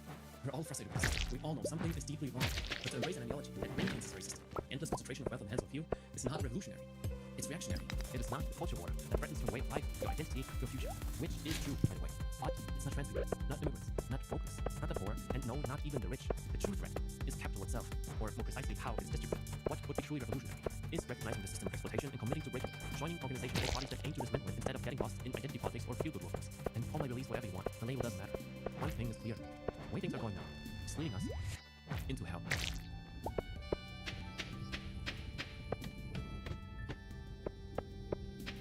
But that's not what actually matters. Everything I said is useless if you have no hope. Without a spark, there can't be a fire. You know, one of the main reasons this channel exists is to share my feelings of this, being overwhelmed. And I was never able to figure out why. And I was hoping that by trading these films, I'd be able to explore that funny feeling I have somehow. Call it cope, narcissism, or an outlet for my personal issues. My hope is that by sharing my feelings publicly, someone out there will know that you're not alone. If you knew me personally, you would know that I'm an incredibly stubborn, annoying, and quite pessimistic person. So I just can't think or believe that evolutionary optimism now. And I don't know how, so much of what I see is cruelty and suffering, especially now. There's one half that tries to hold on to it. The other, way bigger half, is just sheer spite. I just want them to win. Fuck that. I simply refuse to accept to live in a world where the people I love have to be afraid to be themselves, where that others have to be afraid to not simply lose their existence. So if you have to come like this, or feel like it, hear me out. I think there's an even more important form of resistance that we have to acknowledge. Quiet resistance. I'd be, of course, lying to you if I never thought about, you know, fuck all that. The people are either not good saving or mostly rotten anyways. Trust me, I've been there, and I haven't fully overcome this mindset yet. Luckily for me, it's clear though that the more time I spend online, the more I feel this hatred and doomerism. And no, I'm not going to tell you to just touch grass. You obviously know that already. And you also know that Twitter or any social platforms don't represent the majority of the people. And yet, still, I see the protests, I see the resistance, I see the outrage, and yet nothing ever really changes.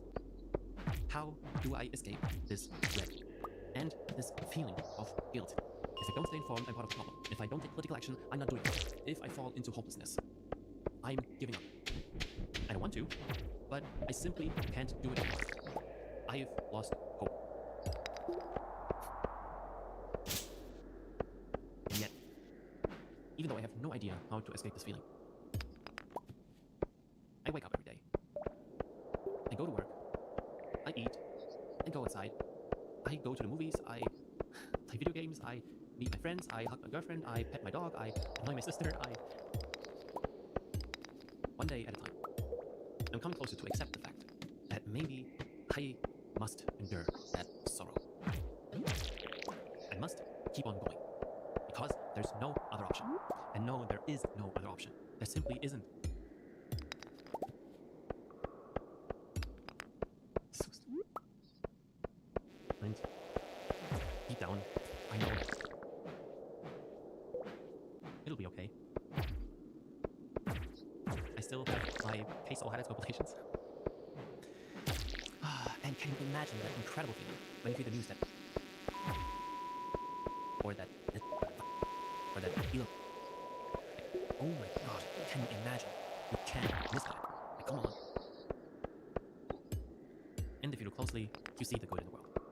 In 2010, when the Gaza Freedom Flotilla tried to break Israel's blockade of Gaza, more than 600 courageous Palestinians were arrested, and 9 were killed by the IDF. This marked the birth of the Freedom Flotilla Coalition. In the years that followed, 2011, 15, 16, and 18, additional ships attempted to deliver humanitarian aid to Gaza, when in June and July 2025, members of another ship were again illegally detained. The global Sumut flotilla emerged. More than 450 ordinary citizens from across the world joined the mission in August to challenge the blockade. In October, another 100 followed. Their arrest sparked a wave of global protests. We need you. Not just the people around you, but your simple existence enriches the life of all of us, without you realizing it. The pain, sorrow, and suffering you're experiencing. Don't kill it. Use it to defend the things you believe in, your people, your values. Hold on to it. Live accordingly as much as possible, just for yourself. And please don't be too harsh on yourself. Just your presence alone will spark a lot of fires within the people around you. I can promise you that, without you realizing it.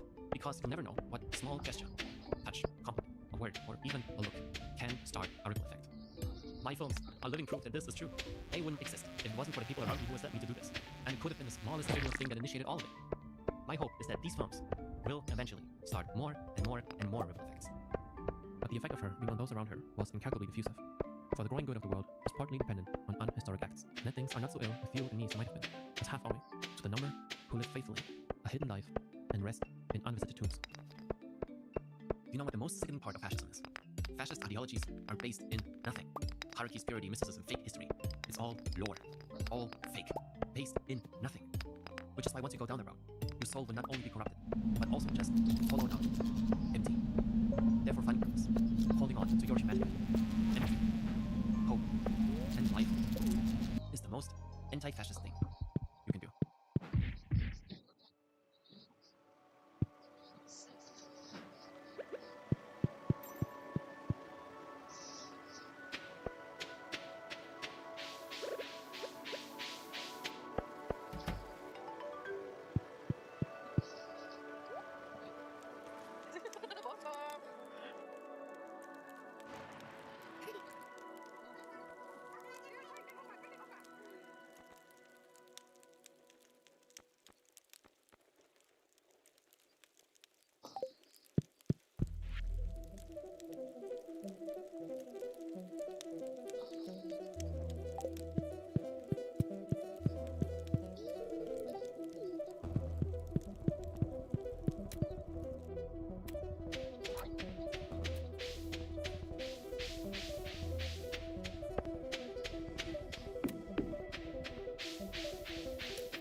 Fascist music style. Like, we have gone from this to whatever the fuck that is. Traditional fascist aesthetic was obsessively crafted to create an hypnotic, powerful, and intimidating effect. Compared to then and now, the optics clearly changed a lot. What happened? A few important disclaimers before we take a deep dive into the visual world of fascism. First, just because it looks fascist doesn't mean it is fascist. Defining fascism itself can be very complicated. Second, just because you might like some of the same visual styles fascists would like, doesn't mean you're fascist, nor am I implicating our one. Third, and maybe the most important one, fascism does not equal fascism. Italian fascists were different than National Socialists. Nazis were different from British fascists. British fascism was different than Japanese fascism. So I won't be able to get into every specialized form, but what I want to show you in this video is that despite the differences, there is a fundamental characteristic in every fascist ideology.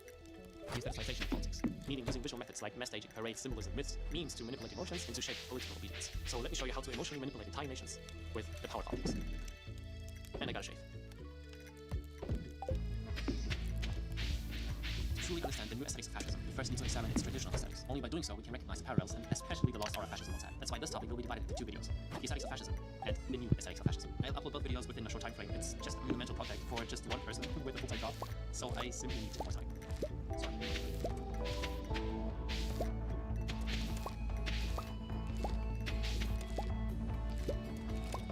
Violence, speed, momentum.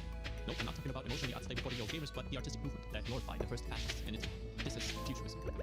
We wish to glorify war, the only true hygiene of the world. Militarism, patriotism, the destructive gesture of monarchism, the beautiful ideas of life, and scorn for women. Federico Tommaso Marinetti, from his manifesto in 1909, founder of the futurist movement. Thematically, futurists advocate for relentless societal and technological progress, machinery, industrialization, militarism, and science. Rejection of the past. What makes futurists unique, though, is its combination with romanticizing war, domination, hypermasculinity, truth, virility, violence, and misogyny. An imagined techno-utopia led by strong men. Sound familiar? War is beautiful because it initiates the dreamt of metallization of the human body. War is beautiful because it combines the gunfire, the cannons, the ceasefire, the sense, and the stench of putrefaction into a simple loop. I think it's unsurprising to hear that Marinetti was one of Mussolini's greatest supporters. The futurist movement was a major advocate for the world's first fascist party, and not only arguably helped them taking over power, but also played a key role in manifesting fascist ideology into society. While the futurist movement deserves an entire video on its own, I want to sing out one specific visual motive that I find fascinating: the theme of metallized flesh. Dehumanizing people and turning them into tools to serve the state or a leader is a fundamental goal of fascist aesthetics. But how do you sell that? How do you convince people to give up their freedom, their autonomy, or glorify it?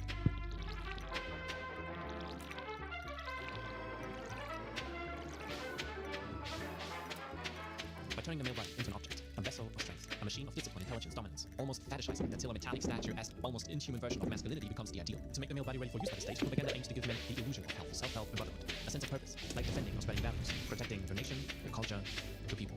The state is meant to give men the illusion of being respected as individual persons, even though we all know the individual doesn't matter to them at all. Just a statistic, a tool to serve the nation's interests. But to keep the machine running, you must believe in a myth of noble sacrifice, the honor of giving a body for a cause, when, in reality, you might die for something that never cared about you. Yukio Mishima. If you're a PewDiePie fan like myself, you might have heard his name before. In Felix's video, he briefly states that Mishima was a controversial character, which is a pretty funny way to describe him. I adore Mishima's novels, this is no secret, but the author is controversial, so I just want to be clear. I want to discuss the book, and that's it. This book combines building muscle with philosophy. Topics that we normally wouldn't see together. Something still is unique to say the least. But I read this years ago, and I realized just how much it helped me form my own ideas, so I wanted to break this down the same way this novel was built, which is through sun and steel. So I'll be doing my weekly workout, and you guys can come along. Mishima wasn't just a brilliant artist, poet, and author, but also an ultra-nationalist, someone who glorified fascist Japan. And by the way, I'm not indicating that Felix or anyone who enjoys his work is a sympathizer of his politics or anything like that, nor am I saying that a strong, healthy body, like working out, is somehow fascist itself. His essay Sun and Steel is especially adored by men. In his book, he writes about the artistic and spiritual meaning of his own body. He places great importance on reshaping the body in order to become a warrior, a samurai. Again, the image of a strong body isn't inherently fascist. What matters is the instrumentalization of the body, the ideology and mythology behind the male physique. Alongside the physical representation of masculine strength and pride and honor, Mishima also writes that the body should serve a higher purpose.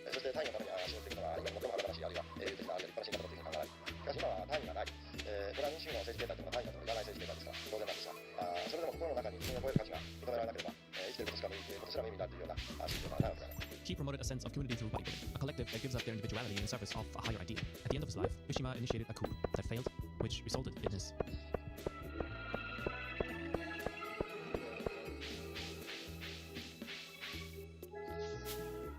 In fascist movements, young boys are often drawn in through masqueraded sports clubs. The idea is to build brotherhood through sports, which is then gradually tied to political ideology. The goal is to form a team of young men who are conditioned to embrace aggression and a readiness for violence. You know, just boys being boys. This method still exists today, which is why gym culture in parts has become infected with far-right ideology. A pipeline from fitness, self-help to the manosphere, and ultimately to far-right radicalism is not uncommon. But more on that on my next video. The fuck does Andrew Tate have to do with fascism? If you want to know more about the ideology of the manosphere, feel free to watch my video up here.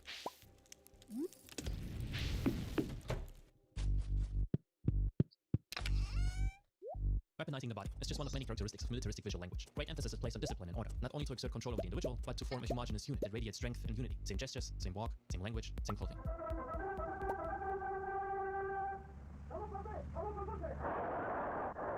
The obsession with order and tradition is even reflected in fascist architecture and art. Symmetric architecture designed to inflate the masculine ego, monumental and grandiose, and favoring nostalgic classicism, kitsch over risky, challenging modernism. It's built to convey the state's power, stability, glory, and control, literally the individual. Fascists prefer art that's safe and unchallenging, adoring traditional realism and classicist kitsch art style. Pretty to watch, but empty in meaning. No one captured this image of power and discipline better than Nazi filmmaker Leni Riefenstahl in their propaganda films. Her visuals are breathtaking, intimidating, hypnotic, and triumphant.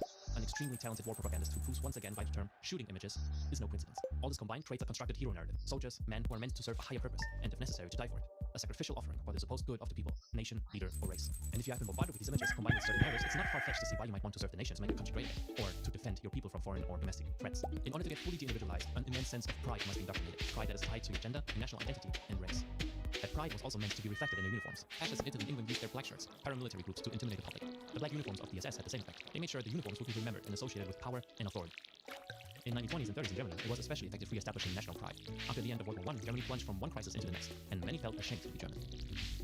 Until someone came along who dared to say what we were all thinking. A strong male leader, meant to lead the masses into paradise. The time of blessing will return. Finally being able to feel pride again. Finally allowed to be a man again. Finally no longer a victim. Finally an improvement in life. But that is only possible through total submission of the self. We all have to pull together to become stronger. Only through this strength can we show the enemies who's in charge. And that has to be signaled. Uniforms that show both our intimidating power and our strength and unity. That's how these emotionally charged uniforms almost become religious robes, meant to signal belief in the leader, our Lord, who will lead us in paradise. Remember, relentless societal, technological, and military progress. Anyone who stands in our way will be crushed.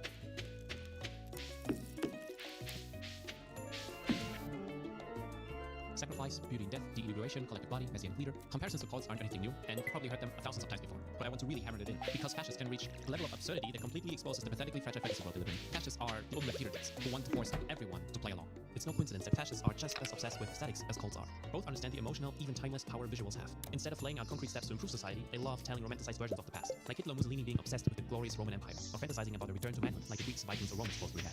Everyone who visits Rome probably walked along this street, gawking at the pristinely preserved ruins of the ancient Roman forums on either side of it. But most will be unaware that Mussolini demanded its construction. Even less will know that the road was hastily built, necessitating the demolition of 40,000 square meters of densely populated city and the relocation of almost 5,000 residents. By the way, remember him? Marinetti, the founder of the Futurist movement? Yeah, even he later said, yeah, no, fuck that, bro, I'm out.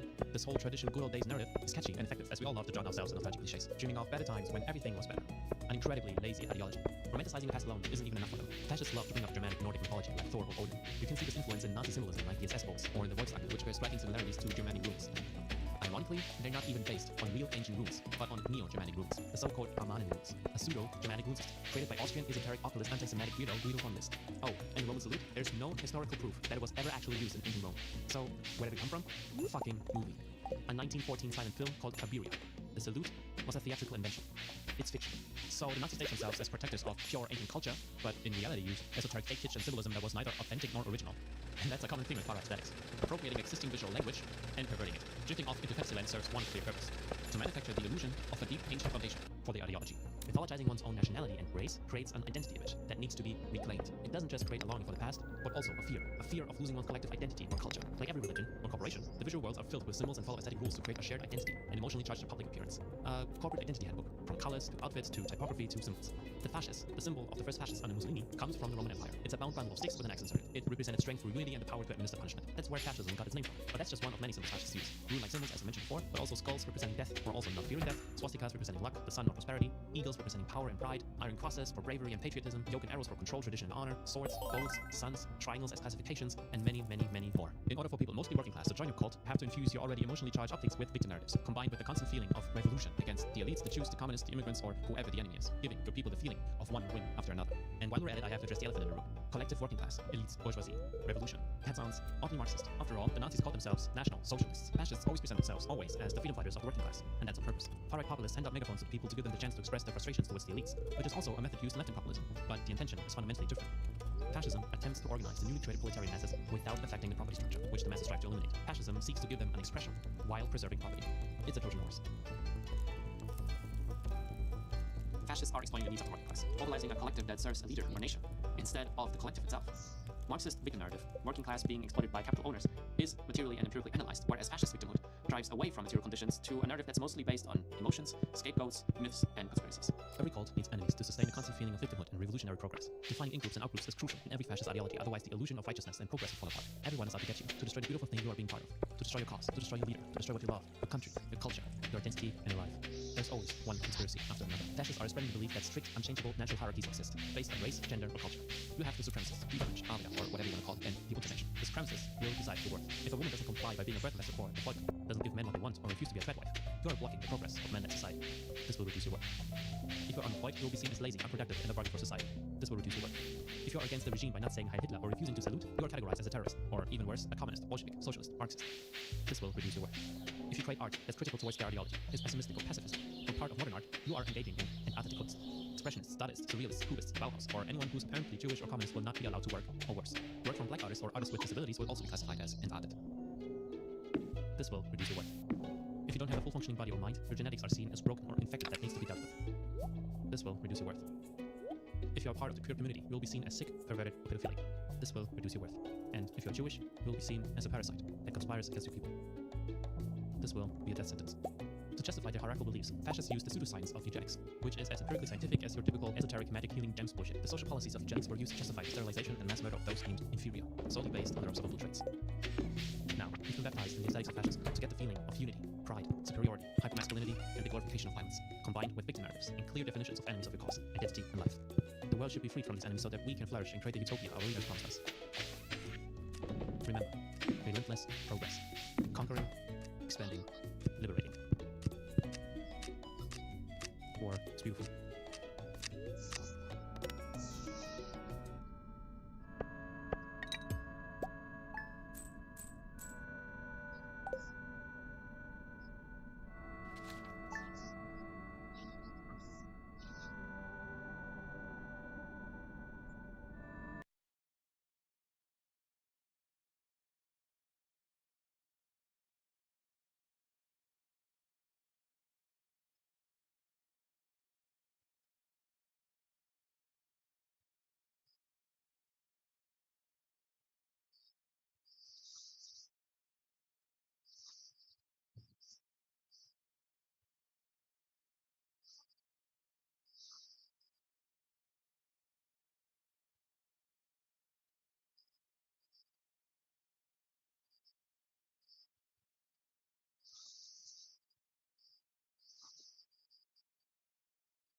Ain't no way.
$400 million years ago, life on Earth looked very different to today. Forget pristine forests. The early Devonian was an alien world of moss and lichen, where the largest plants were no taller than knee height. Things were getting boisterous below the waves, but up above all was quiet. The only animals to have colonized land so far were the arthropods, early arachnids and millipedes. If you were transported back in time to this ancient landscape, you would feel like a giant, and very quickly struggle to find food, and hope like fish. But there were still large life forms in this primitive world. Peppering the landscape, cylindrical pillars known as prototactites stood like slightly suggestive sentinels, towering high above everything else. Though there were small species too, the tallest prototactites loomed 6 to 9 meters tall. They would eventually be dwarfed by the trees that would replace them, but for about 50 million years, these were the only giants on dry land. Prototactites fossils have been found from America to Europe, and fossilized boreholes reveal they were an important part of the early Devonian ecosystem, providing food and shelter for their tiny arthropod neighbors. Despite looking like limbless, leafless trees with meter-wide trunks, they have long been believed to be a form of fungi, real-life giant mushrooms. But a new study of well-preserved fossils from the Runny Chert deposit in Scotland has revealed that Prototactites was not a fungus after all. These scientists claim the genus belongs to an entirely new kingdom of life, one we know tantalizingly little about. We'll get to that in just a minute, but first it's worth looking at the history of Prototactites, which has puzzled paleontologists for a long time, thanks to its curious combination of plant and fungi-like features. They're superficially tree-like, but a microscope reveals them in interwoven tubes, a bit like the hyphae that form the mycelium of mushrooms. When Prototactites was first discovered, it was thought to be two organisms, an ancient rotting conifer fossilized alongside the fungus using it as a home/snack. Then it was believed to be a bizarre breed of algae, despite living on land. Different theories were tossed around over the years, until 2007, when the possibility that Prototactites was a plant was firmly stamped out by scientists examining their carbon isotopes. Plants of the same type, living around the same time, have similar ratios of the stable carbon isotopes, C12 and C13, because they all take in their carbon from the atmosphere, which is relatively constant wherever you are on Earth, and they all process it through photosynthesis.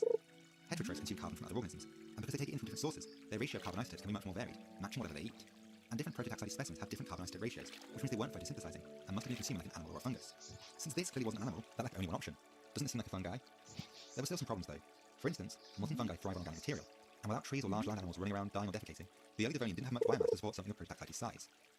One idea was that Prototactites was like lichen, a fungus in symbiosis with photosynthesizing algae, two organisms functioning as one.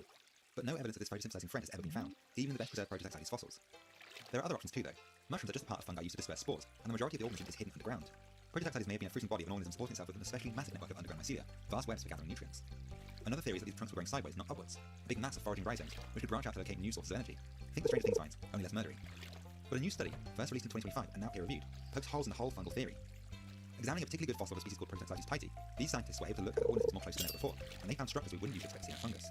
For instance, many Prototactites species have these clearly visible medullary spots. Zooming in to see the fine details, those spots turn out to be complex networks of different types of interconnected tubes, including some that are absolutely minuscule, 10 times smaller than those that form the surrounding body. The paper notes that these areas look a bit like blood capillary networks, or the alveoli in our lungs, and may have had a similar function. They probably played a role in the exchange of gas, nutrients, and water, and don't match anything found in fungi. The paper also describes how a small number of the tubes in Prototactites are banded, reinforced with regular ring-like thickenings. Again, there aren't good analogues in fungi. These actually resemble the tracheid cells used for transporting water in plants. Simultaneously, the author suggests they may have provided structural support, allowing Prototactites to grow so tall.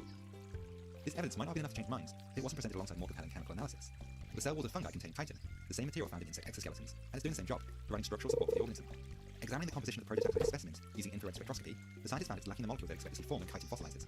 In fact, helpfully, this area, the Runny Chert, contains plenty of fungus and arthropod fossils, allowing for easy comparison. This graph shows how the molecular makeup of Prototactites turns out to be very different to that of the nearby fungi and insects, and very different to the plant as well. So just as the earlier work on carbon isotopes ruled out the plants, this new evidence rules out the fungus kingdom as well. In fact, the authors helpfully included this flowchart, showing how, by process of elimination, every possibility is crossed out one by one, until the only answer we have left is, this must be something altogether new. Protexites turns out to be not Earth mushrooms, but something much stranger, an extinct kingdom, and a giant life form with no known close relationship to anything else on Earth. Arthur C. Clarke had a sequel to 2001: A Space Odyssey. It's called 2010: Odyssey 2, and at the end of it, an alien intelligence converts Jupiter into a star. As a group of astronauts narrowly escape the implosion, they receive the following message from the aliens: all these worlds are yours, except Europa. Attempt no landing there. Now, that was just a novel, but it suggests that already in 1982, we suspected that Europa might offer our best chance of finding alien life in our solar system. 42 years later, in October 2024, NASA is actually launching the most advanced mission to hunt for signs of alien life. And it's going to Jupiter's moon, Europa. There's just one problem. Jupiter kills everything around it. So how could life even exist there? And how do you make a probe that can withstand the perilous conditions? Deep inside Jupiter, there is so much pressure that hydrogen is believed to take the form of a metallic liquid. And this metallic liquid hydrogen generates an incredibly powerful magnetic field, almost 20,000 times stronger than Earth if you measure at the same distance away. So if you could see this magnetic field from Earth, it would appear twice as big as the full moon. On its own, that magnetic field is harmless, but right in the middle of it is the most volcanically active world in the solar system, Jupiter's moon, Io. The volcanoes on Io's surface shoot out tons of sulfur dioxide, and every second, 1 ton of this material gets ionized and trapped inside Jupiter's magnetic field.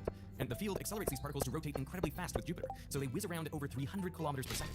Their inertia actually pulls back on the field, stretching it out, and this trapped material slams into other moons, ejecting even more particles from their surfaces. This cycle forms massive radiation belts, which span past Europa and the other moons of Jupiter. Now for electronics, this intense radiation is kryptonite. In the 1970s, the Pioneer 10 and Voyager missions only briefly passed by Jupiter, but the radiation caused glitches, gave the instruments false commands, and corrupted some of their data. Even with modern shielding, a spacecraft within the radiation belts would only survive for around 3 months. So how will NASA's new mission, the Europa Clipper, orbit Europa for over 4 years without getting fried? Well, the solution is it won't. It'll orbit Jupiter from afar and then swoop in every few weeks to quickly fly by Europa and then leave again. And since the mission is going to collect a lot of data, it can use the downtime while it's way out here to transmit it all back to Earth before going in for another swoop. In all, it'll do 49 flybys, mapping almost the entire surface. That's actually how the Clipper got its name, after the fast and nimble 19th century Clipper ships, quickly dipping in and out of ports.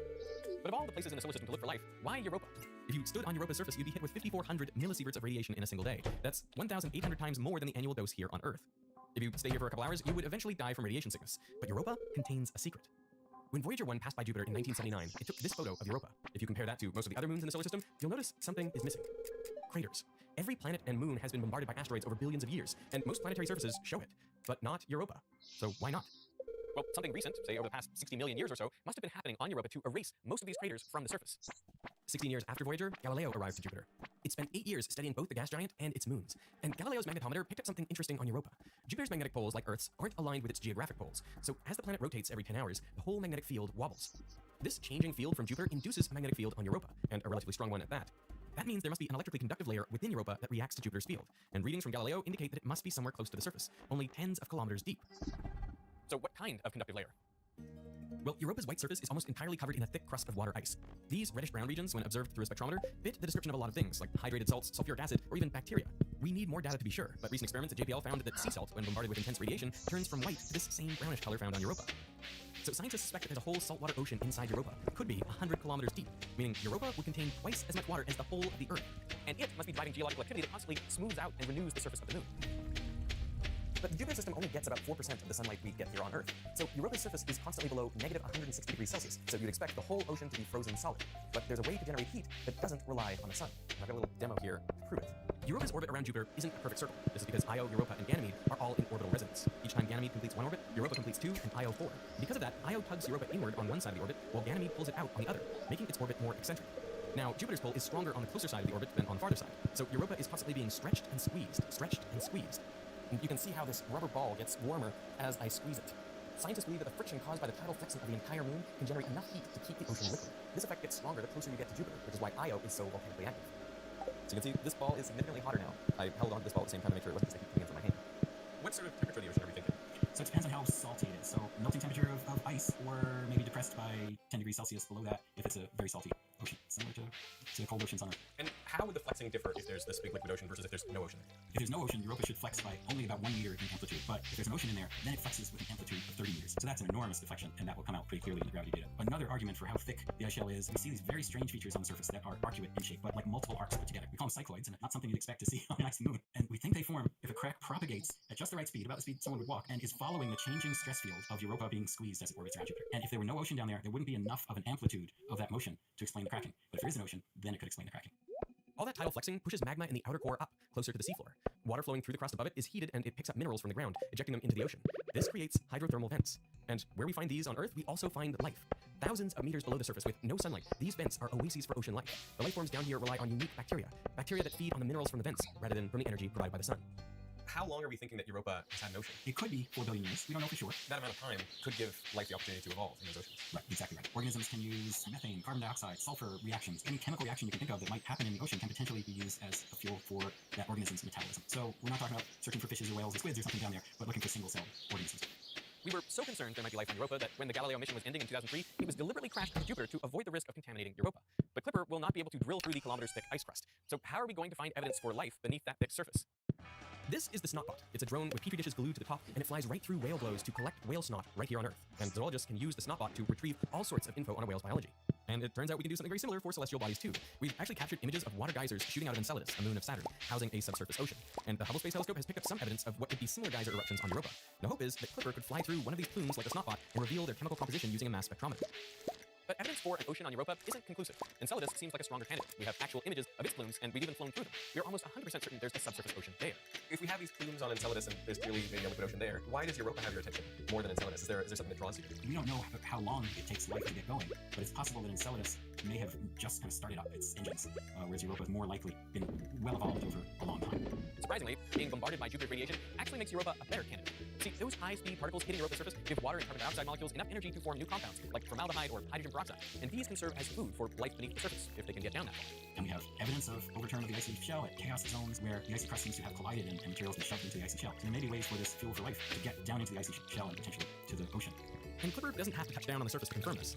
There's an infrared spectrometer to look at the chemical fingerprints of light bounced off the surface to help identify and map out where the salts are, find if there are organics there. There's a ultraviolet spectrograph that's aboard the spacecraft to look for plumes. Are they there? And of course, then can we fly through them? And then there'll be imaging of essentially the whole globe at better than 100 meters per pixel resolution. So one camera will take swaths of images as we fly over the surface, and that's called a wide-angle camera. And then the other camera is the narrow-angle camera. From 50 kilometers altitude, it will get half a meter per pixel images. Right? So it'll be able to resolve my desk here if it were on Europa. And then it would be a future mission, like a lander, that would go and actually search for signs of life on Europa. Do you think a lander would have a chance of survival? There have been studies that say we can get a lander living on the surface for a month if we think that's sufficient to go in there, scoop some stuff up from below the depth of radiation processing and put it into a mass spectrometer and see what we see. But the Europa Clipper won't be studying Jupiter's moons alone. The European Space Agency's JUICE mission, or the Jupiter Icy Moons Explorer, is already on its way to Jupiter. It will come to the system just 15 months after Clipper, and it'll even be doing a few flybys of Europa before settling into a tight orbit around Ganymede.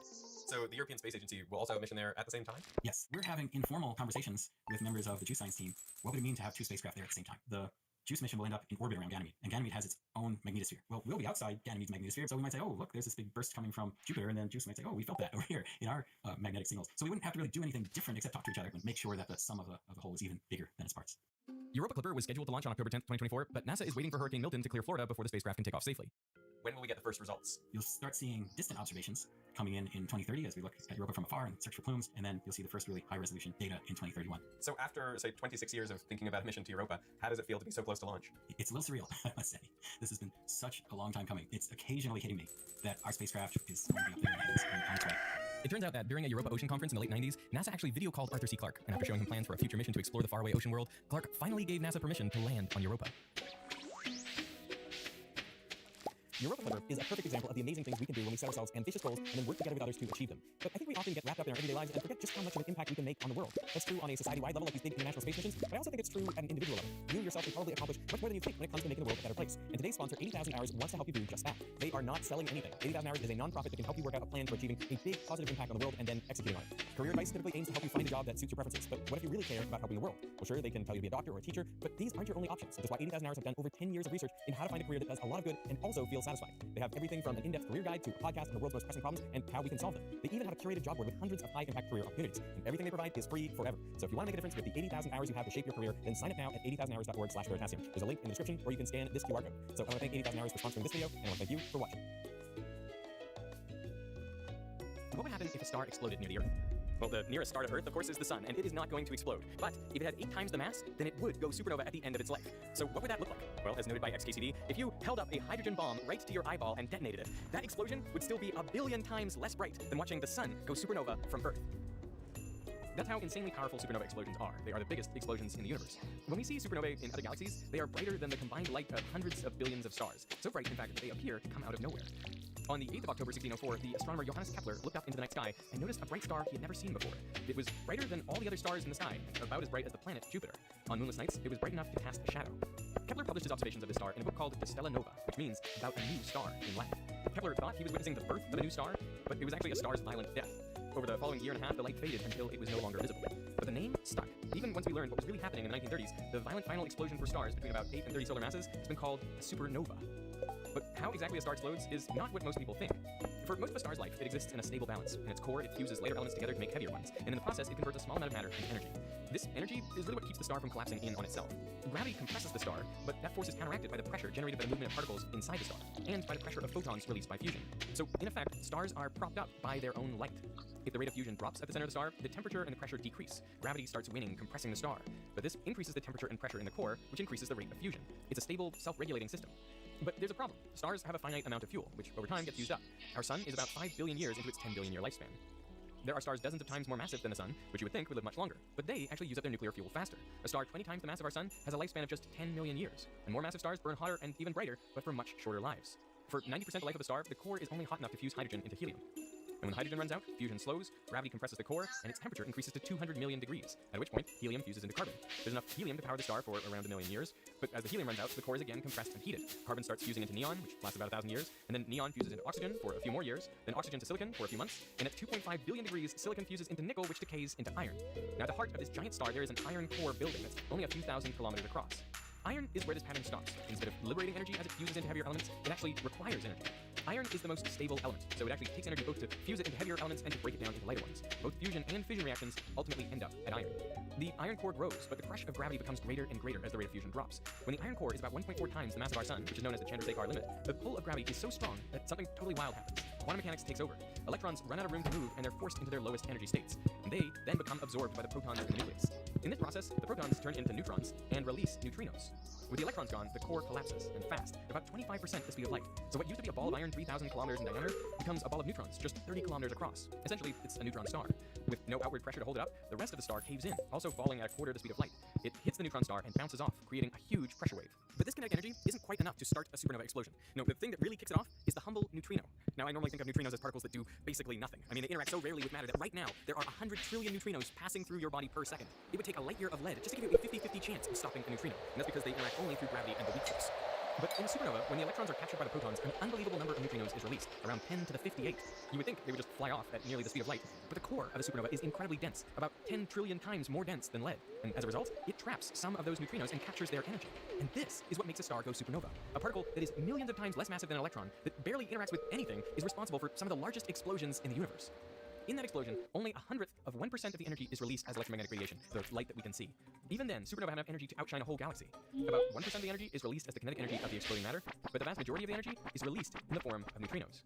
And neutrinos are actually the first signal we detect from supernovae, and that's because after they're generated in the core, they can escape before the shockwave reaches the surface, where the light that we see is generated. So neutrinos can arrive on Earth hours before the photons, giving astronomers a chance to aim their telescopes at the right part of the sky. I actually used to work at a neutrino observatory back in college, and I would work the graveyard shift between midnight and 8 a.m. So if I detected a really big increase in the neutrino flux during my shift, it was my job to call and wake up scientists so they could go look out for a supernova. Now that never actually happened, but we did have some close calls. Now I need to clarify a couple things. First, not all really massive stars explode. As they collapse, some form black holes instead, which means they do not go supernova. And second, there's another way to make a supernova. Sometimes a white dwarf star, which is incredibly dense, pulls matter off a nearby star, and when its mass reaches that Chandrasekhar limit, 1.4 solar masses, the white dwarf collapses, creating a supernova. This is actually the type of supernova that Kepler saw in 1604, a supernova 20,000 light years from Earth. Now, because the shocks are asymmetric, supernova explain neutron stars that can move really fast. There's a neutron star we've observed with a velocity of 1,600 kilometers per second, and we think that was caused by a very asymmetric supernova explosion, and it's shooting off in the other direction. Despite only recently learning about how supernovae work, humans have been observing them for thousands of years. Ancient Indian, Chinese, Arabic, and European astronomers all observe supernovae. But they are quite rare. In a galaxy like our Milky Way, consisting of 100 billion stars, there are only about 1 or 2 supernovae per century. A particularly amazing example is the supernova of 1054, when the light of a supernova 6,500 light years away reached the Earth and was recorded by Chinese astronomers. If we look to where that supernova was recorded, we see the Crab Nebula. It is a giant remnant of radioactive matter left behind by the explosion. In the 1,000 years since the explosion, the remnant has grown to 11 light years in diameter. Supernovas produce a lot of cosmic rays. Cosmic rays are actually particles, mainly protons and helium nuclei, and they travel out at very, very nearly the speed of light. They have a tremendous amount of energy. So at what distance could a supernova cause problems for life on Earth? And the closest stars to us, besides the Sun, are the 3 stars in Alpha Centauri. They are 4.4 light years away. But stars do move around, and on average, a star gets within 1 light year of Earth every 500,000 years. So what would happen if such a star went off?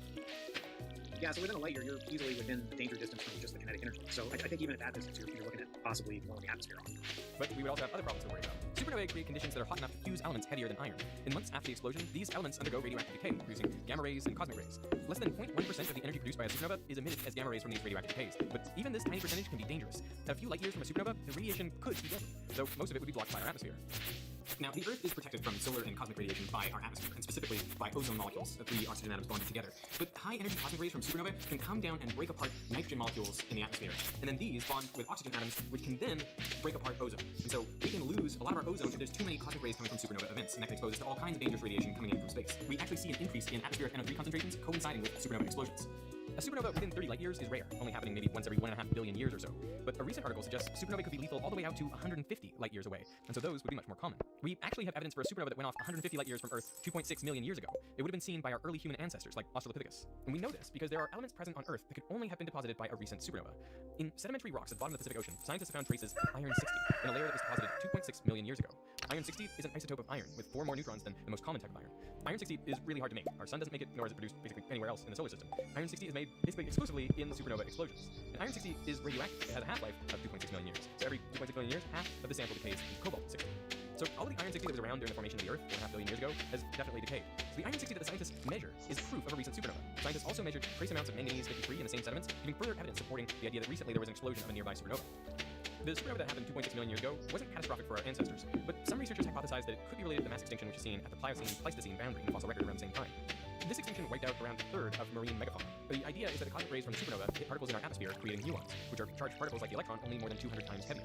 The muon flux for years after the supernova would have been 150 times higher than normal. And the bigger the animal, the larger the radiation dose it would have received from these muons, which is why megafauna were so disproportionately affected. And what's more, the animals that lived in shallower waters were more likely to become extinct compared to ones that lived at depth, where the water would have protected them from muons. Further evidence for these recent nearby supernovae comes from our place in the galaxy. You know, if you look in the space between the stars in our galaxy, on average there are around 1 million hydrogen atoms per cubic meter. That may sound like a lot, but it's basically a perfect vacuum. But for hundreds of light years in all directions around our solar system, you find there are 1,000 times fewer hydrogen atoms. It's like they've all been blown out somewhere, and our solar system is existing in this cosmic void inside a low-density bubble. So that is evidence for maybe tens of supernovae that would have blown all this material outwards. But there are cosmic explosions that are even more deadly than normal supernovae, gamma-ray bursts. Gamma-ray bursts were discovered by the Vela satellites, which were looking for Soviet nuclear tests. But on the 2nd of July, 1967, the satellites detected a large burst of gamma rays, which were coming from space. There are two main sources of gamma-ray bursts, mergers of neutron stars and the core collapses of gigantic stars called hypernovae. Hypernovae are caused by stars that are at least 30 solar masses and rapidly spinning. Their collapse leads to an explosion 10 times more powerful than a regular supernova, and it leaves behind a black hole. The gamma-ray bursts caused by hypernovae channel most of their energy into beams which are just a few degrees across. If there was a gamma-ray burst within 6,000 light years, it would decrease the ozone level enough that it could be catastrophic. To put this distance in context, a sphere with a radius of 6,000 light years contains hundreds of millions of stars. On October 9, 2022, astronomers detected one of the most powerful gamma-ray bursts ever measured. It was powerful enough to measurably affect how the ionosphere bounces radio waves. The effect on the ionosphere was around the same as a solar flare, but this gamma-ray burst was located in a galaxy 2.5 billion light years away. Astronomers speculate that a gamma-ray burst could have caused the late Ordovician mass extinction, which wiped out 85% of marine species 440 million years ago. There is no direct evidence, but gamma-ray bursts are common enough that it is estimated that there's been a 50% chance that there was an ozone-removing, extinction-causing GRB in the vicinity of Earth in the last 500 million years. So if a supernova or a gamma-ray burst were to go off near the Earth now, that would be pretty catastrophic. But in an ironic twist, we kind of owe our existence to these sorts of explosions, because 4.6 billion years ago, it was probably the shockwave from a nearby supernova which triggered the collapse of a cloud of gas and dust that gradually coalesced to form our solar system. So the sun, the Earth, and all of us wouldn't be here today without the explosions of nearby stars. Figuring out how supernova explode was incredibly difficult. It took a combination of astrophysics, particle physics, computer science, and mathematics. And if you want to develop a better understanding of our universe, then you should check out the sponsor of this video, Brilliant. Just go to brilliant.org/veritasium and you can get started for free right now. Brilliant is an interactive learning tool that uses a hands-on approach to teach you a wide range of STEM concepts. You know, watching a video can give you a good overview of a topic, but if you really want to have a deep understanding, you need to learn interactively and test yourself from the foundations up. Brilliant offers simulations to manipulate and quizzes to master any new subject. There are thousands of lessons to explore, ranging from the foundations of math to cosmology and quantum mechanics. And there are new exclusive lessons released every month. Brilliant is the best way to learn something new every day, and there's no better time to start. The first 200 people to sign up at brilliant.org/veritasium get 20% off an annual premium subscription. So I want to thank Brilliant for supporting Veritasium, and I want to thank you for watching. A single sentence in one of the oldest math books held the key to understanding our universe. Euclid's Elements has been published in more editions than any other book except the Bible. It was the go-to math text for over 2,000 years. But for all that time, mathematicians were skeptical of a single line, which seemed like a mistake. Ultimately, some of the greatest math minds realized that Euclid wasn't wrong after all. But there was more to the story. Slight tweaks to this line opened up strange new universes out of nothing. Surprisingly, 80 years later, we found out those strange new universes are core to understanding our own universe. Around 300 BC, the Greek mathematician Euclid takes on a massive project to summarize all mathematics known at the time, to essentially create the one book that contains everything that everyone knows about mathematics. But that's no easy task. See, before Euclid, there was a bit of a problem with math. It would prove things. they would just be going around in circles. Why does a triangle have 180 degrees? Because if you take two parallel, yeah, but why do parallel lines? Oh, that's because you can make square. Why do squares? You have this infinite recursion of what the fundamental reason why something is true. It's kind of like in the dictionary. Every word is defined in terms of other words. So how do you get the ground truth? Euclid used a solution that was pioneered by the Greeks. Let's just accept a few of the most simple, basic things as being true. These are our postulates. Then based upon these postulates, we can prove theorems, one at a time, building up our math using logic. So that as long as those first statements are true, then everything else that follows from them must definitely be true. He had perfected the gold standard for rigorous mathematical proof that all modern math relies on. Euclid used this method when he published his 13-book series called The Elements, in which he proved 465 theorems covering almost all of mathematics known at the time, including geometry and number theory. And all these theorems depended on were some definitions, a few common notions, and 5 postulates. We go right to book 1, and book 1 starts with definitions. You gotta start somewhere. And definition is a point is that which has no part. A line is a breadthless length, and the ends of lines are points. By line, he really means a curve, and then it has some ends. A straight line is a line that lies evenly within the points on itself, and then so on and so forth. He's got 23 definitions, then he's got the 5 postulates. The first 4 are simple. 1, if you have 2 points, you can draw a straight line between them. 2, if you have a straight line, you can extend it indefinitely. 3, given a center and a radius, you can draw a circle. And the 4th is that all right angles are equal to each other.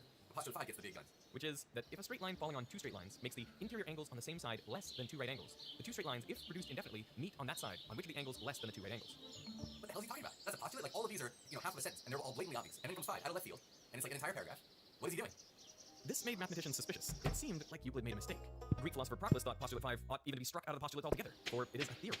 But if it's a theorem, we should be able to prove it from the first 4 postulates, so that's what many people tried. Some, including Ptolemy and Proclus, believed they had succeeded, but they hadn't. In fact, all they managed to do was just restate postulate 5 in different words. Here's one formulation. If you have a line and a point that is not on that line, then there is a single, unique line which will be parallel to the first line. For this reason, the 5th postulate is often called the parallel postulate.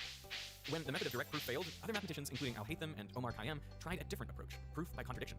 The idea is simple. You keep the first 4 postulates the same, but assume that the 5th postulate is false. Then you use those new postulates to prove theorems. And if that leads to a contradiction, for example, true equals false, well then it means your new 5th postulate must be wrong. And therefore the only remaining option would be that Euclid's version of the 5th postulate is correct, and you would have proven the 5th postulate. So what would it look like if the 5th postulate were false? According to Euclid, through a point not on a line, there could only be one line that is parallel to the first. One alternative is that there are no parallel lines you could draw through that point. Well, people tried that, and they realized that then lines had to be finite in length. Like, well, that can't be. So this option was ruled out. It contradicted the 2nd postulate, which states that lines can be extended indefinitely. The other alternative is that you can draw more than one parallel line through a point not on the first line. So that's what they would do. They would assume the postulate 5 fails. Like, this has got to be wrong. Here's the they couldn't find the contradiction. So proof by contradiction also failed. In total, mathematicians spent more than 2,000 years trying to prove the 5th postulate, but everyone who tried failed. Then, around 1820, Janos Bolyai, a 17-year-old student, started spending his days and nights working on mystery. His father became worried, and he wrote to his son, "You must not attempt this approach to parallels. I know this way to the very end. I have traversed this bottomless night, which extinguished all light and joy in my life. I entreat you, leave the science of parallels alone. Learn from my example." But the young Bolyai didn't listen to his father. He could not leave the science of parallels alone. After years of work, he realized that maybe the 5th postulate can't be proven from the other 4. It could be completely independent. See, according to Euclid, you could have only one parallel line through a point, but Bolyai imagined a world where there could be more than one parallel line through that point. But how? Well, who said you needed to have a flat surface? On a surface that is curved like this, you can draw more than one line that is parallel to the original line. Wait a second, those lines don't look straight. Well, what makes straight lines special is that they're the shortest path between 2 points. On this surface, those shortest paths just look bent because the surface is curved. Here's a more familiar example. Airplanes always try to fly the shortest path between 2 cities. They're basically flying in a straight line, but that line doesn't look straight on a map because the surface is curved. These shortest paths on curved surfaces are called geodesics. So all these lines are straight, they just don't look it because the world Bolyai had imagined turned out to be curved. We now know this as hyperbolic geometry. When I used to think of the hyperbolic plane, I would just imagine it as one giant saddle. But that's not really what it is. The hyperbolic plane is much more like this piece of crocheting. So it starts out pretty flat and even in the middle, but as you move outwards, more and more fabric is created, and that would push parallel lines apart. And the further and further out you go, the amount of fabric grows exponentially, and that ends up causing this crumpling effect. So if you really want to think about the hyperbolic plane, I think you've got to think about saddles on saddles on saddles, like it's an infinite crumpling mess. But that little piece of crochet isn't the full hyperbolic plane. To show that, we need to make a map, one that fits the entire plane into a disk. To show how this works, we're going to fill the entire plane with these triangles. Starting in the middle, just as with the crochet, things look pretty normal. But as you go farther out from the center, you get all this extra space, so you can fit more and more triangles. So they appear smaller, but they are actually the same size. Now, since the hyperbolic plane is infinite, you can keep adding triangles forever, and they all need to fit on the disk. So as you get closer to the edge, the triangles will appear smaller and smaller and smaller, infinitely smaller, never ending, and you can never quite reach the edge. This is known as the Poincare disk law. Here, straight lines are arcs of circles that intersect the disk at 90 degrees. And just like on our original shape, a straight line down the middle appears straight, while straight lines next to it appear to curve away. What's remarkable is that Bolyai didn't have a model of hyperbolic geometry yet. He was just drawing Euclidean triangles with the assumption that Euclid's 5th postulate didn't hold. And while Bolyai found that the behavior in hyperbolic geometry is very different than Euclid's, mathematically it seemed just as consistent. In 1823, the 20-year-old Janos wrote to his dad, "I have discovered such wonderful things that I was amazed. Out of nothing, I have created a strange new universe." But Bolyai had been doing more than just tackling ancient math mysteries. In his 20s, he joined the army, where he continued developing 2 of his other passions, playing the violin and dueling. He had mastered both, but with a sword in particular, he was unmatched. Perhaps because of his many talents, Bolyai grew arrogant and found it difficult to accept authority from his superiors. That made him hard to get along with. This reached a peak when, during one of his deployments, 13 cavalry officers from his garrison challenged him to a duel.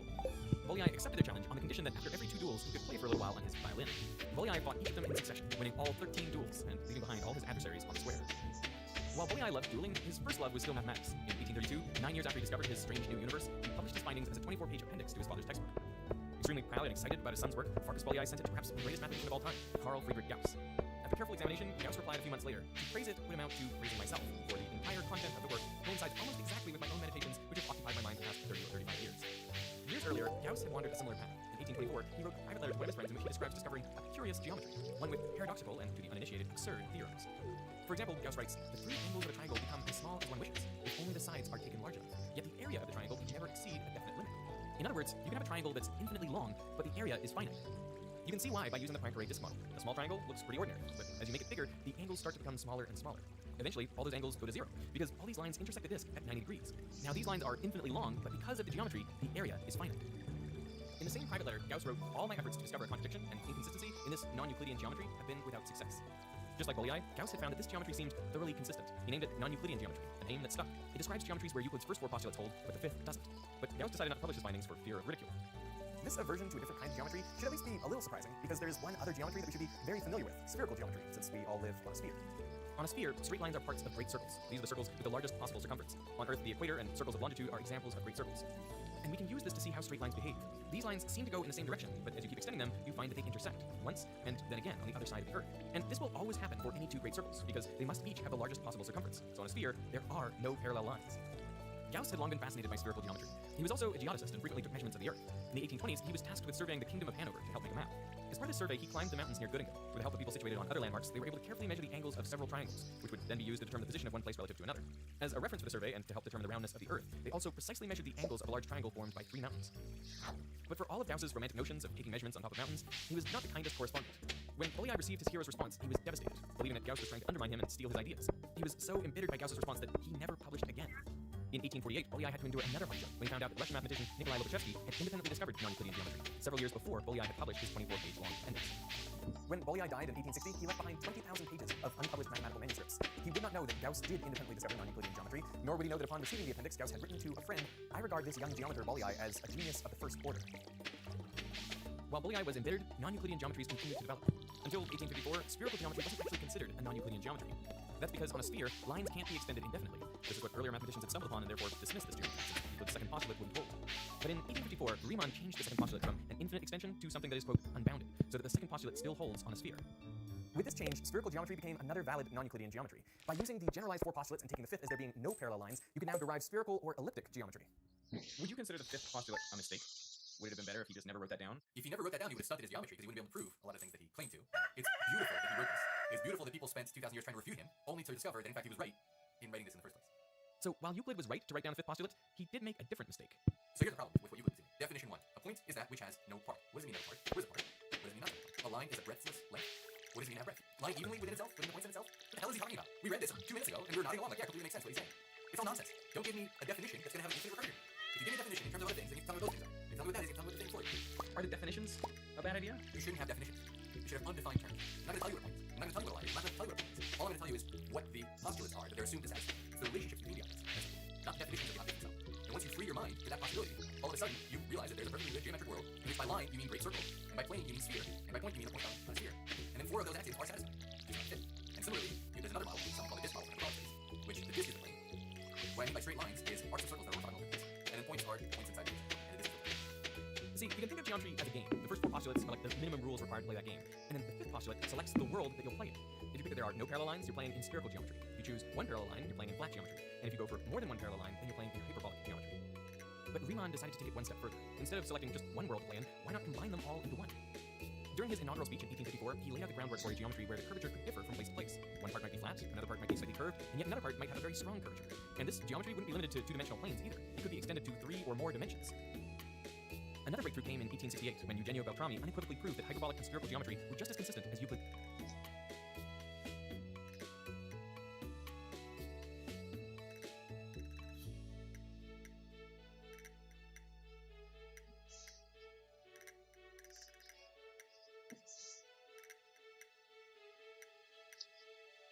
Billionaires will tell you the way they got their billions is through hard work and determination. People with at least half a brain and made it past third grade will tell you that they got it via exploiting people below them. And people with a college education may say that billionaires get their wealth by extracting the surplus value from the alienated proletariat.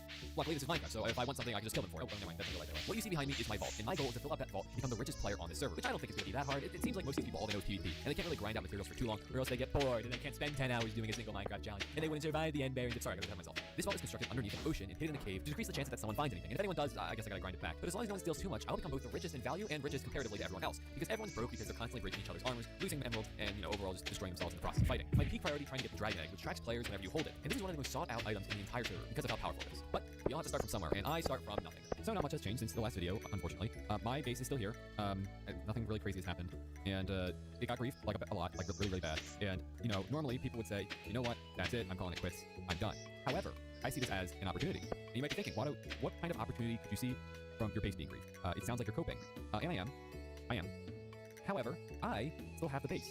No one comes down here anymore because they think it's just completely griefed. Think about it. Look, you don't go to like a griefed base that's annoying to get to because it's just annoying at that point. So you would go to a functioning base that you know is not looted and... What was that? Something died here. Never mind. Anyway, I don't know what died there. Okay, well, ignoring that, it's still a functioning base and it has pretty much everything you could need. It's a little disorganized from people just coming in and out of here, but everything that fundamentally is necessary for a base is here. It's just a little messy, Luckily, I have come with my handy dandy. I should not have broken that. Okay, it looks a little rough around the edges, but don't get me wrong, it's not beautiful, but it functions now. We kind of got to clean up the little crumbs, the dust, that whole rigmarole. Our first matter of business is getting a lot of materials, and I think the easiest thing to get is iron. Iron because you can make a pretty simple farm out of it and collect tons of materials that become very rare, as well as villagers, because villagers will allow you to get an infinite amount of armor and weapons and tools. And basically, armor sets are just an economy here. The more armor sets you have, the richer you are. And the richer you are, the cooler you are. That's my logic. I guess I could put an ender chest down here. Now, I could spend my days just AFK and gold farm, but that is really boring and annoying. As a player. Actually, I do need to go down here. As fun as that would be to watch, it wouldn't be. There's just simply no reason for me to just AFK gold farm. Yeah, the golden apples are nice, but I don't fight, so I'm not going through them that much. I'm really just looking for the gear sets. And the gear sets are relatively simple to enchant, because it's only protection too, but the other enchantments I need to make. Hopefully, the villagers here still exist, or at least some of them, so that I can use them to get more items. Because if you not know, someone decided having a government-preserved villager farm is bad. Yeah, it looks like a few of these have kept their grades. Like Fire Aspect 1's pretty good. Shooting Edge, Efficiency 5. Depth Strider 3. Sharpness, that's pretty good. Mending, I got a mending one. Silk Touch versus Binding, that could be useful. Action Inspiration, Shooting Edge, perfect. Got some food, and that's pretty much it. There's nothing else really crazy in here. My goal is to do this in a completely passive manner because the server is way too focused on PvP, and honestly, I'm not that very good at it. So why try to be sweaty on an SMP where all the sweats are? It's even stupid of me to try. Okay, great. Fun. It would be stupid of me to try to fight an entire war, or at least even. Oh my god, the lag. It'd be stupid of me to fight anyone on the server because of how bad I am at PvP. So I'm pacifist not by choice, but by kind of necessity. I'm sorry. But I will be making a really cool base. Now, unfortunately, I'm not doing a very PvP-centric video, so you don't really get to see like fights or anything. Making a base is really not that interesting. But I'll show you the interesting farms that I did make. My actual compound where I have my farm is not at spawn because that would be stupid. I don't want to get all my stuff stolen immediately. So I built it a few thousand blocks out. And I can quickly show you some of the things I've been using to make a lot of money. But be warned, I did make a lot while I wasn't on camera. The first thing I decided to do was get a lot of diamonds because diamonds are not really looked at much because of how underused they are. Yeah, diamonds are like the go-to like valuable item of Minecraft, but honestly, think about it. I have villagers that give me every trade of armor and tools, and diamonds are really only used for armor trims, and you can't use netherite armor trims, so what point do you have to even, recreate them? So that was the first thing I grinded on, and I just had them a lot, especially after what I do later in the video, which is a lot more physically grinding, but not as fun to watch at all. Alright, so I decided to construct an iron farm right next to my base in a little area. I didn't want it to look terrible, so I kind of built it into the structure, but as you can see, I've gotten a ton of iron. I took out some of the flowers to breed some bees because I needed honey. It's not for video, I just really wanted honey because it can poison in fact. Anyway, I have a ton of iron, and I've already collected this before, and it's not really that good for trading. It's mostly good for trading with villagers, but players have so much of it, and this is on a pearl-loaded chunk, so it'll be constantly working forever. But so many players have it on the server that no one else really cares. There's so much iron in the economy, it's not even funny. Other than that, me building my base didn't take that long. I have an entire sniffer and turtle farm, along with a few other farms that don't really matter to this video, but they are very helpful for me making this base. And since I know y'all can't wait for me to put something in the actual storage room, I'll go do that. So I decided my first thing I wanted to put in the storage room is a heavy core, because it is kind of useless. I'm never getting the mace, I'm never crafting the mace, and yeah, it's kind of just for show, but it is a really rare item, and people are gonna be like, wow, you got a heavy core? That's kind of crazy. I'm not gonna get like 20 because they don't stack nicely, and they're kind of an eyesore. I'm gonna be completely honest, when you see the full renovated thing, it does not look good. It's just a little block of metal. I don't even know what it. Anyway, I got heavy core pretty early on. It was like one of my, I think, fourth trial chest I got, and I was honestly surprised. I think it was not that bad. Alright, look, I wanted everything to look all cool and aesthetic, and be nice and clean, but with damage on the way in here. Anyway, I'm at my vault, hidden, don't worry, you can't see me above there, I'm fine. I have, this is not all the iron, I'm gonna be so honest with y'all, this is not all the iron. I just could not carry it all, but we're gonna make a little puppy area over here for it, and it's gonna be taking up the least amount of space. It's the least impressive, I'm gonna be honest. You see iron, like, okay, cool, they had an iron farm. They'll be surprised. So I'm just gonna, that's why I brought the barrels to put here, and I have some ancient debris, I'm gonna just get up here. That's kind of just my overflow stuff. Ore, and, where does diamond go? Left, right, left, right, left, right, left. Left, or right, I'll have to choose. Okay. It's not too much diamonds. 64 is a lot, but this is all the ones I got from my mining trip and from the end cities, which you'll see soon. I'm in the process of doing that right now. You don't really have to worry too much about that. But trust me, pretty eventful, and I'll have more stuff to put in here after I finish that little part. Right now, I don't have to go off. But we're gonna put our heavy core right here. Even though it is completely useless and has no purpose to be here, it makes this look a little more valuable. And if someone finds this, oh well, I suck. But hey, it's a pretty nice little place. Credits to JB10 for designing this little build here. Honestly, they did a really good job. So a little shout out for them. I should probably trade it. You know what? I'm gonna put this. Anyway, that's it for this this haul, as the kids are saying. Okay, I've done my loot haul. Let me tell you, the path to becoming the richest player is not an easy feat. I got this flashback footage from a while ago. This is one of my first raids of an end city, and I did not realize how long ago this was. This was over a month ago. Over a month ago, I decided to start, you know, getting some stuff from the end cities. And eventually, I ended up with a ton of diamonds, a ton of gold, a ton of emeralds, which I didn't need, and more redundant iron. But more than all of that, I got so many elytras.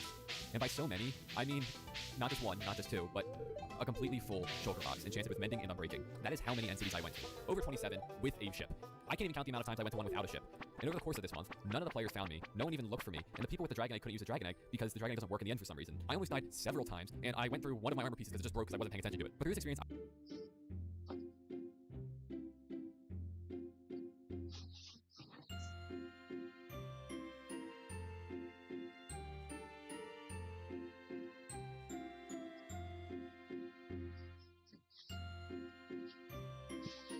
Ain't no any good.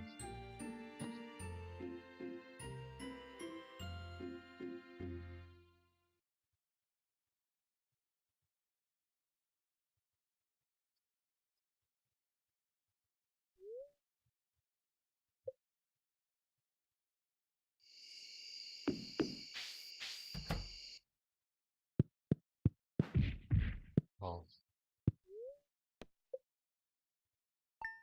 My days. I gained around 10 armor sets, not max enchanted, but ones I could actually use, whether it be combined with other pieces to make a maxed out piece, or just used miscellaneously, or possibly even a fully maxed out set. I was setting myself up for success for the next part of my greed. Well, not my greed, my richness. That's not greed yet. I'm giving back later. You'll see. It'll be in the next video. I have an escape room I need to build. But anyway, for this video, let's not get ahead of ourselves, because I still have to show you the villager farm, where my armor sets go to the next level. Alright, so I have been making a lot of progress with my backup sets. In fact, I have this entire shulker full of backup sets and full, you know, netherite pickaxe. These things, I found them again. There's this whole shulker box, and then we have this full armor set shulker box. I got Swift Sneak on my leggings. I was going to work on like a pickaxe or something. Actually, I might work on a pickaxe to show y'all how I do it. But it's nothing too crazy. It is still touch. Do I need a still touch one? I do need a still touch one. Okay, wow, it's perfect. So I essentially just do that. Buy that one from the toolsmith. Then I go over to good old-fashioned bookshelf. This is 5 mending and unbreaking. Let me go over to the enchanting room. Go over here. I'm gonna check the name. So this is Watax 10.0S. This will be Watax 11.0S. I feel like I'm the product designer for Apple. Yeah, that's the shot done. And this is already put up nice and neat in my loot room because I'm rich. I'm really rich. I just want to share how good this Enderman farm is doing because it is kind of insane. I didn't think it would be doing this good, but like I've collected all of it. I did not want to waste anything, but I have an entire shulker box of shulkers, which to me that's a lot, and that is a lot of weight to put around. Which means I can actually buy things from people, and I get materials that I don't feel like grinding. Like gold. I don't want AFK in one place. You know how many people have died at the gold farm because they were AFK there and someone was like, I'm gonna fight you when you come back on. It's stupid. I don't want to fight. Anyway, I'll just hire people to stand in one place for me, and then they can have the risk of dying. But the shulker farm worked really, really well. I'm surprised. Oh my gosh. Oh my gosh. Oh my gosh. I should not have looked at them. You know, I could give myself more items and I could spend the time to mine the diamonds that are around this game. However, I didn't want to lead anyone to believing that I was here. Oh, this little guy didn't grow. Time I was gone. Oh, sorry, I just spoiled what I had in my inventory. That was kind of like the big reveal. I'm sorry, I hope you forgive me. Anyway, we're back here, and I cannot believe how much I undersold how much I did like the end city. I know I had the dramatic music and everything, but still, that was constant. Like I did that daily. But hey, I'm going to put some of the spoils of my riches here. For example, we have shulker box of golden carrots, emeralds, XP, and some enchanted books. Now, these are not really that impressive, but they are a sign of improvement and how far I've come in this world. These are all my villager stuff, like signify how crazy it is that my villagers are doing so well. And obviously, these shulker box shells, I'll put them in a stack here. These are all completely full, and if anyone finds this, I'm destroying the shulker economy. But there's a very good reason why I'm not giving these away. I will give these away, but I need to keep them to keep the economy tight. And if people start having things, that's not good. That makes me less rich. And I gotta stay rich, which comes to the final thing that I have, my light blue shulker box. And I'm actually gonna do a little bit of hiding with this one, because I don't necessarily want people to find this easiest. Can't believe that was the first time I got that. But you know, ooh, I only brought one. Come on. Okay, you know what? There's gotta be something. I was taking this. I was gonna do something cool because like I use powdered snow as my thing. I'm the powdered snow guy. So I was like, oh, I'm gonna use powdered snow to get up and hide it. No, we can't have anything nice in this world. Everything has to suck. I'm just using moss to get up here. Anyway, there, it's here. Look, it's the elytra shulker. Oh, big whoop, great. I really undersold it. But yes, no, in all seriousness, this is my most expensive, my most precious thing on the entire server. And nobody knows I have this unless they watch my streams. But I hope they didn't. With that being said, this room's value is now, I think, more valuable. I am the most powerful player in all of Minecraft, and I'm about to battle an army of over 1,000 players, all by myself. These players are all part of a single team, the Law, who have completely taken over our entire Minecraft server. I've been battling the Law for months now, but this time will be different. I'm finally regained my most powerful ability, the Orbital Strike Cannon, which allows me to call down stabs and nukes at any coordinates in a Minecraft world. So, with only one life on the unstable SMP, it's finally time that I defeat the Law. Come in like a minute after me. We're gonna go through the empty overworld. Alright? Okay, I got you. Since overworld's where the Law's main army is, and where Lettuce is. When I entered the end, I realized that my armor was near breaking. I would have to kill a Llama quickly to take them here. Come on, please, please, please. Oh my god. Alright, wrong place, wrong time. Seriously, no helmets? Still? No, not a soul has a helmet. I'm seeing your iron helmet. I need this iron helmet at least. With all the noise I was making in this battle, the rest of the Llamas at the base would surely notice. I had to finish this quickly. But I also noticed I had mining fatigue. There were Elder Guardians in the walls, and there was now a massive army mining to come kill me. Please just die, please just die. Goodbye. I'm gonna get out of this room. Oh wait, they can't mine in here either. Please, please, please, please, please.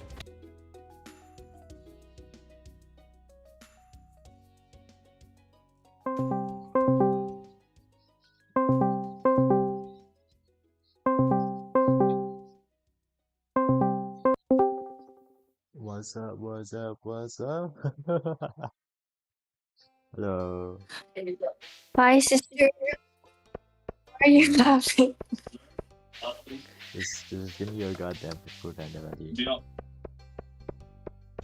I don't know how to give you my Foodpanda account. It doesn't show password. I don't even think I have a password. Okay, you have a what's it called? You have a connected number, right? Yeah. Okay. Okay. Okay, wait. Let me share screen.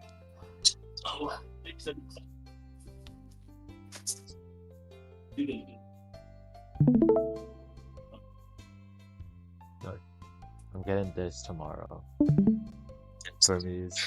Burmese package. From your parents? From my yeah. What do you play? Undertale? Stardew Valley. Oh. What? Look at my attempts. I'm waiting. Bingo. Okay. Yeah. Okay, wait. Let me screen share.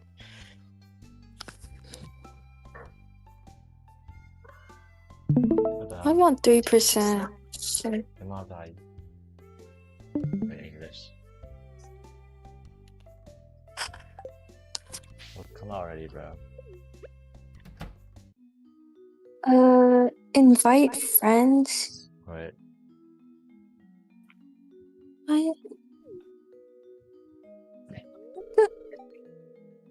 How do I? Oh.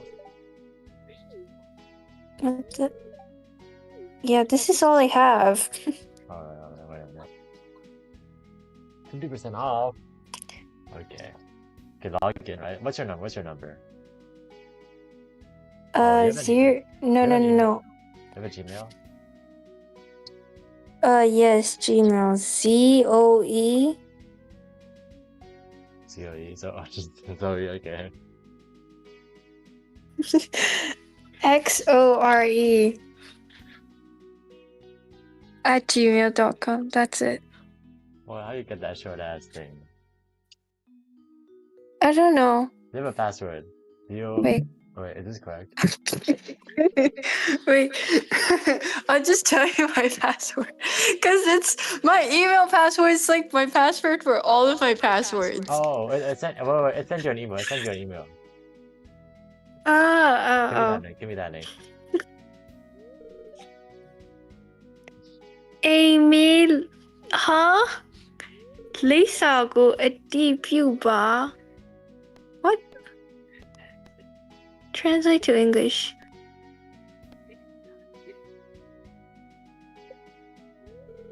I confirmed it. Okay.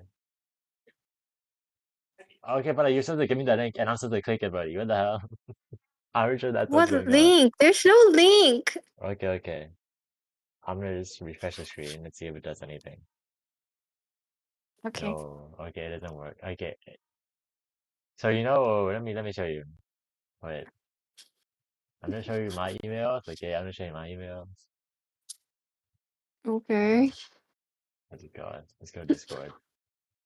Like, you know how this is Hey, this is a button, right? You know this is a button, right? But You're, like, wait, wait, it's still what? a link, you know? Like, it looks like a button, but it's still a Kana, link. kana. I can't. Your screen is frozen. Oh, right. Okay, can you see right now? Wait. It's loading. Yeah, I can see. Okay. You notice how this is a button, right? You got a button, right? Mm-hmm. Okay, if you like select the Mm-hmm. thing, it's a link, you know? It's a link. So you like, Oh, if wait, you but hold I'm it, on my phone. yeah, you know, you can hold it down, and then it should show you copy games Oh, or something. yeah. Yeah. Yeah. Oh my days.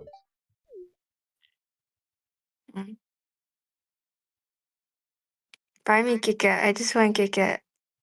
But there's no Kit Kat in Food Panda. Oh, okay, what is there in Food Panda anyway?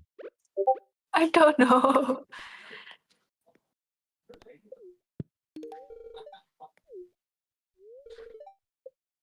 Hey, the link might expire soon, yeah. Oh, okay. Sorry, bro. Oh. Oh, wait, logging you in. I also had to plug in my what's it called? my debit cards. Your debit card? How can you pay with like Burmese currency? What do you mean? How can I pay with Burmese currency? It Do you pay with dollars? Yeah, I pay with dollars, and then it converts on its own. Oh. Yeah, bro. You're not gonna forget this, by the way. If you ever come to Canada, you have to buy me shit. I'm never gonna let you forget. Canada? Yeah. Why is it so loading? I will buy you one. But there are low chances of me going to Canada. Everyone's going to Canada. Oh, where are you going? Where are you going? I might go to the US. You are not coming to the US, buddy. How are you coming to the US? Dumbass. I don't know, like make a passport. I can just marry someone by the age of 18. We're gonna marry you, buddy. 200 wood, that's I don't insane. know. Yeah, you're right. But I might I might there's like chances of me going. I'm only going to Canada if I'm getting accepted. Oh, if you get accepted, okay. You think you're getting Yeah. accepted? If I don't, I'm not gonna go. Alright. Well, obviously. Yeah. Also, Aldrich and Addison and those like, dumber guys got into What? Canada. They got accepted to Canada. Then you're set, buddy. You're set. Yeah, then I'm set. I think then I'm set. Canada's which school? Which school? It starts with U, but I Oh no forgot. shit, everything starts with you if it's a university, what the fuck? No, not really. Like, Harvard doesn't start with U. Okay, but that's that's how everybody, what the fuck?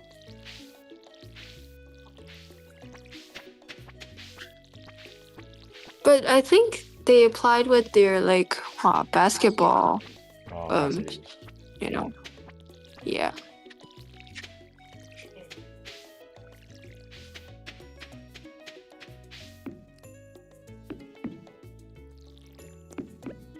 Come on, bro. What is wrong with the internet, bro? Okay, let me just restart. I'll make it send you another link, okay? Okay.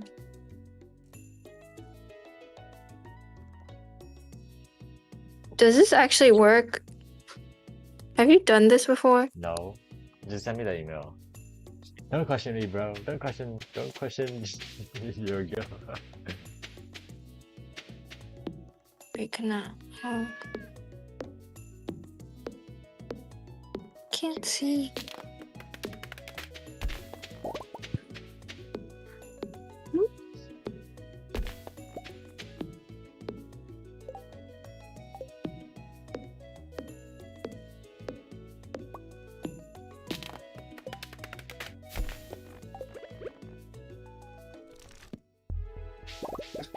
What the? It's not showing me. Oh, you gotta click on the old email. And then it should like you Oh. can scroll down. Oh. How do you not know how emails work, bro? Grown ass adult. Oh. How old are these adult? Oh. Is that not the same link? I don't know. Okay, logging me in, I guess, whatever.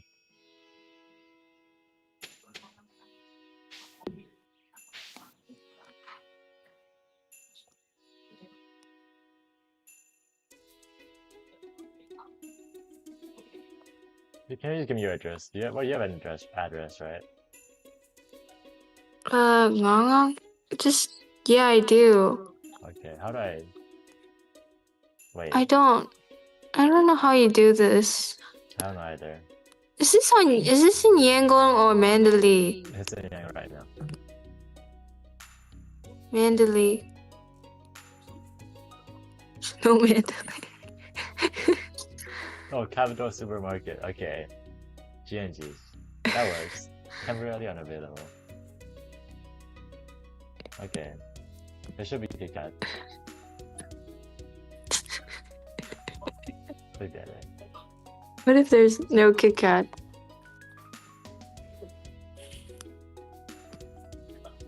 Browse anyway. Yeah. Think stupid or something, huh? There. Where's the Kit Kat? No Kit Where's Kat. the Kit Kat?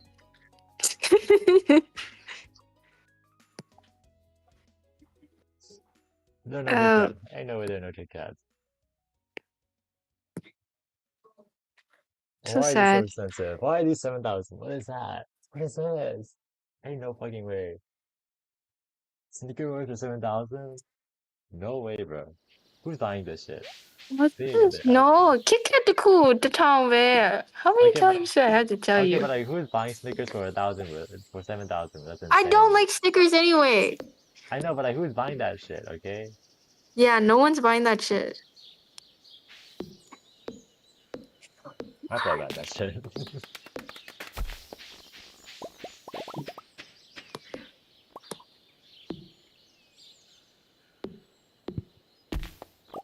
Okay.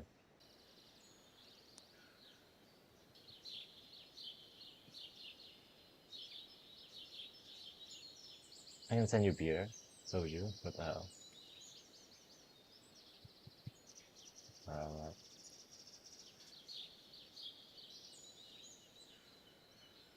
Paddington Capital Super. What is the difference though? What is the fucking difference? What the hell is that? That's I a don't know. pharmacy.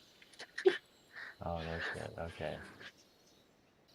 Temporarily closed? What do you mean? Oh my days.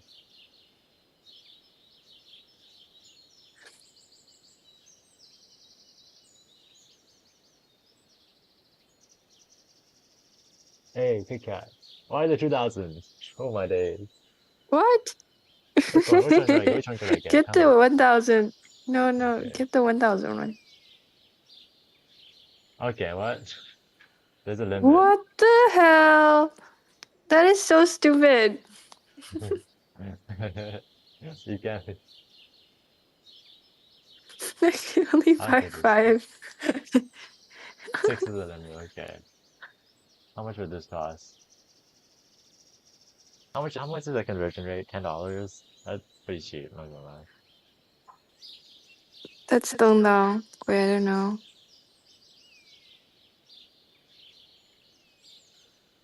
No, don't do it this week. What week? Do it next week. Okay. Next week, I don't know when I'm available. Sunday. Sunday. Next week, Sunday. Okay. What is Coco mini mart? The fuck? What the fuck is that? I don't even know what that is. Oh, Wait, find a cheaper shop that sells cheaper Kit Kats. What's your address? What? What's your address? Wait, can It's ngao don't say goosey.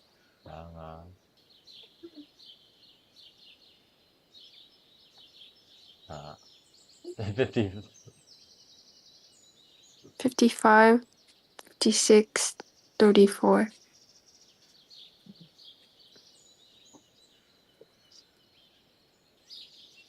Don't go see. That's 4. Oh my god. Oh my god. How do you write this? I don't understand 9, what these addresses. 39. 55. Okay. Just type it out. Just type it out. Just type it out. Or fuck you.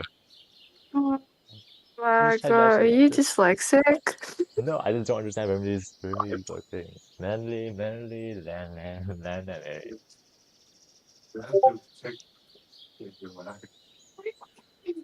Okay.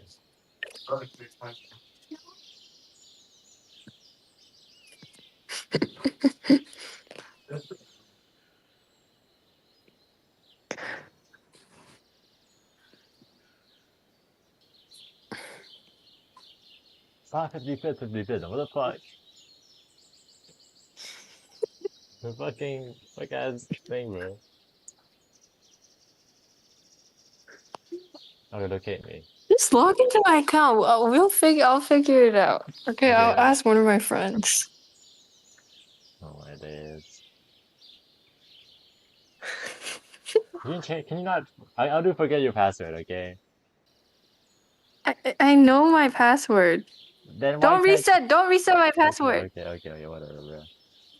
Like, Just log into my account. I don't care. You can do anything you want yeah, with my man, what's password. your fucking password? You don't give me your fucking password, buddy. The fuck? Okay, you're You gonna ain't make fun of me. Okay, I'm gonna make fun of you anyway, buddy. Wait, I think this is my password. I don't know. Alright. Wait, is this my password? Oh my god. Ain't no fucking way. This gotta be no password. Yeah, this is my password. I had to like make it long because like Who's gonna some hack? password requires capital. Ain't nobody gonna. Whole birthday too, bro. Insane. Oh my days. Let's go. It's wrong. How is this wrong? What? How do you not know your own password, bro? Wait.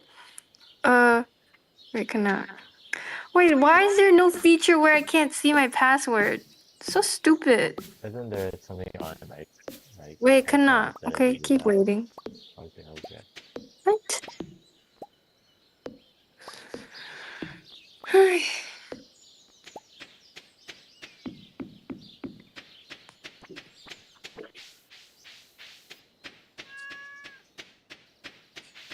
Who lives in a pineapple under the sea? SpongeBob SquarePants.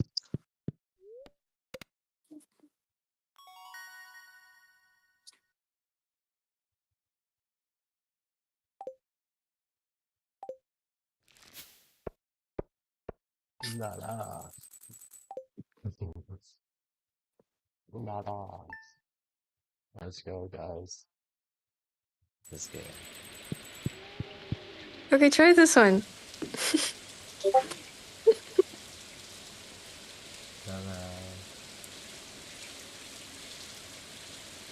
It's not working, bro.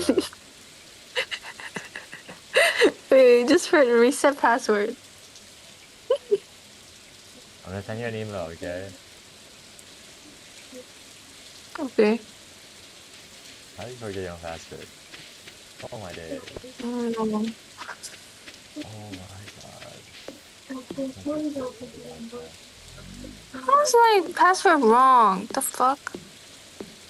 I don't know, bro. It's not my password. Sure.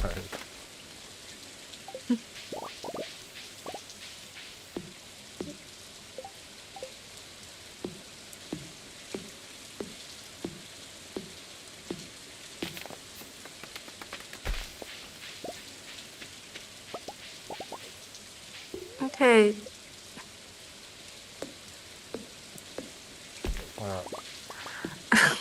Just try. It's the same thing. Just try this one. I already reset it. Alright. Yeah, why? Why is this so complicated? Why do you not know your own password? That's the same password. Verification code. 5357. 5, 3, 3. Oh my god. Oh, dude. You know, I made mapo tofu today. You what? I made mapo tofu. Tofu? Yeah. That's good. Wait, what Burmese food are you getting? The peto. Yeah, the peto and then like some aruga.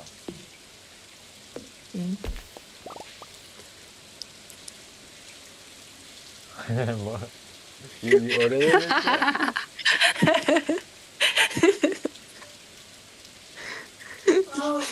Don't write a review. Bro, I swear to God. Let's go GMG, guys.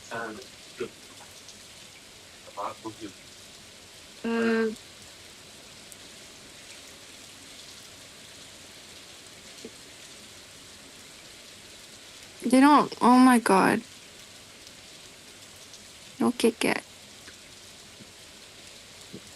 Why is this app so Use Why is this yeah. website taking slow? Wait. Go to you see the little top left, I mean top right. Yeah. Very like the very far right. Yeah, that thing. Oh no, that's no. Wait, cannot. There's like deals. I don't know where you check them. Oh, your daily deals. I'm with you. Okay, never mind.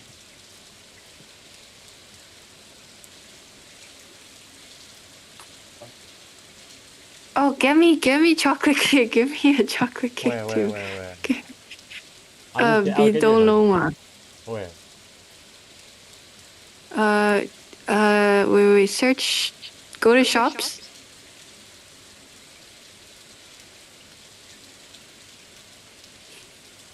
And then search shops.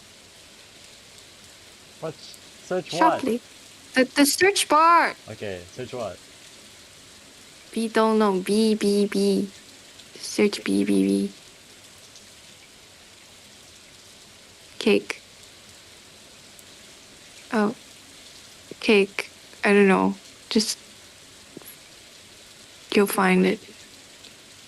Where is it? Bruh. There. Oh, there. That one. Bro, don't even know his own shit. Oh my god. Dumbass. Give me the chocolate cake. Which one? Like right here. Yeah, just the blackout cake. Yeah. Thanks. That's it. Okay. And the Kit Kat. Oh wait, what day? No. Kit Kat. I can only no. How many Kit Kats did you bought? I haven't bought them yet. How do I change the delivery Yeah, date? I know, but how? How do I change the delivery date? What the hell? I don't know.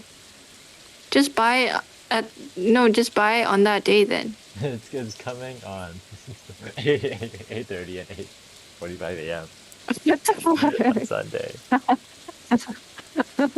Change delivery time. It doesn't show anything. Nothing pops up. Okay, no. Just order on that day. What day? Just order on the day that I asked you to order, okay? Okay. You'll be awake, right? Well, Probably. or like I'll a day find out. ahead. Or a day ahead. Yeah, that's it. Alright. And yeah. That's How much is all in total? Like net down. I don't know. I think. No, with the Kit Kats. Oh yeah, okay. Kit Kats. Okay. Wait a minute. Red light. Okay. How much can I order food?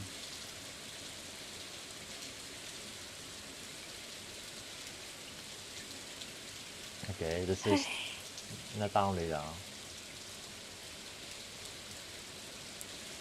Oh my god. Fuck Astra.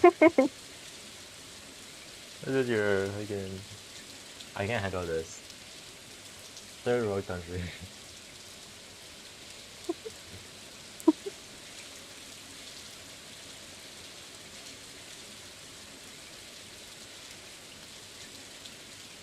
Bro, ain't no fucking way. Ain't no fucking way. Where's my phone? Where's my phone? There it is. No, it isn't. There it is. Stupid. Also, I watched your show that you recommended me. Down. I told you, right? Yep. Or did I tell? Did I? Oh yeah, I did. I'm on the third episode. I just finished the second. Ain't no way. Bro, Isn't why is he there? schizophrenic? Like, why Yeah. is he actually schizophrenic? There's a Why is he reason. seeing like this girl that died? There's a reason, okay. Uh-huh. I just dropped my phone.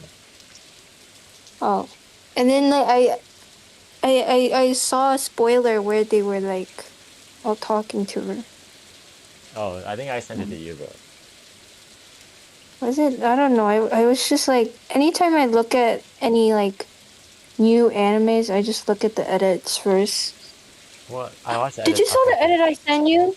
Which edit? So cute. It's like the one the about the show. About the anime. I don't know. Wait, let I me open, sent it to you on TikTok. let me open TikTok. What should I order? I don't know. Ooh. I thought you were starving yourself. No, I have money now. Oh, it's February. Yeah. Damn it. Oh. How much do you have? 300. Hmm. You sent me the Just make your own food.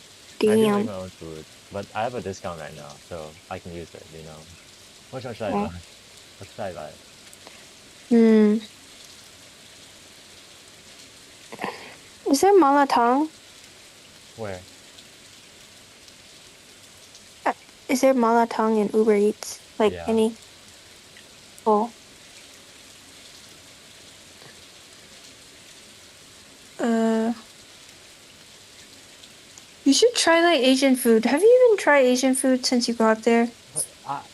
What Asian food are you talking about right now? Like Thai? I was in Thailand, bro. Are you stupid? Yeah, but like no. Since you got to the US, Yeah, I Thai have, food. but not that much. Hmm. Hmm. Hmm. Los amigos. Whatever, bro. Wait. There's a restaurant named Los Amigos. What did I do again? Okay, I was gonna sleep. Okay. I didn't leave the game for tonight. What? I'm gonna leave this game and then I'm gonna play it next Oh, time. okay. Alright. What should I get? Get Asian food, Thai food. Thai food? This is Mala time right now. Yes. Momon. Does it like? Oh, well, no. Okay. Why is this so? Why is this so low too? Why am I in Dollar General? Oh, it's because I Is have to return Malatang it. in the US good? Yeah, it's pretty good.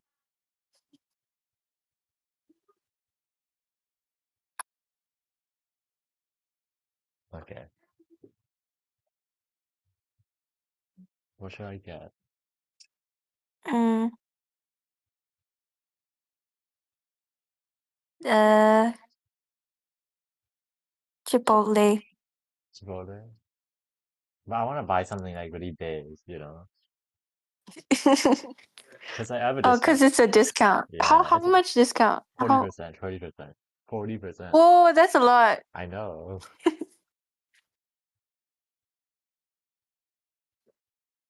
Mm. Mm. Yeah.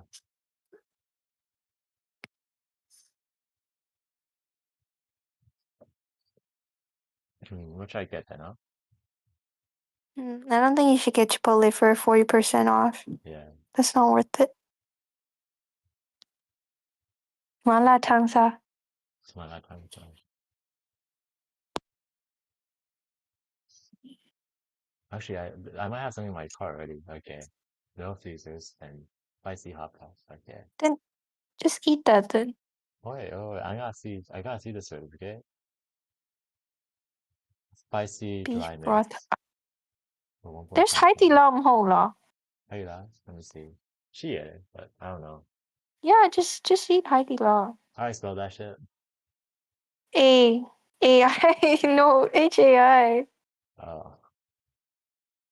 Ow. How do you lao?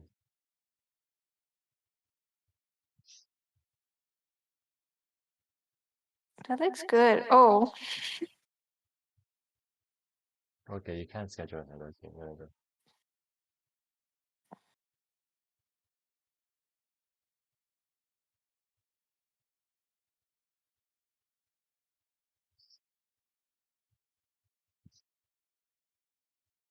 They don't make Mahjong though, right? Wait, it doesn't come with sets? What the hell? Yeah, You gotta just have to order. pick? Yeah. That's how it is in Haidilao anyways, Mola. Yeah, I know, but is there no like deals? Like, those, sets? I don't know. Yeah, there's no. Shit, but then just get regular hot pot. I That's mean, what I usually regular malad. Huh? That's what I usually order from, but I'm not sure. Shang Yang. Okay, wait.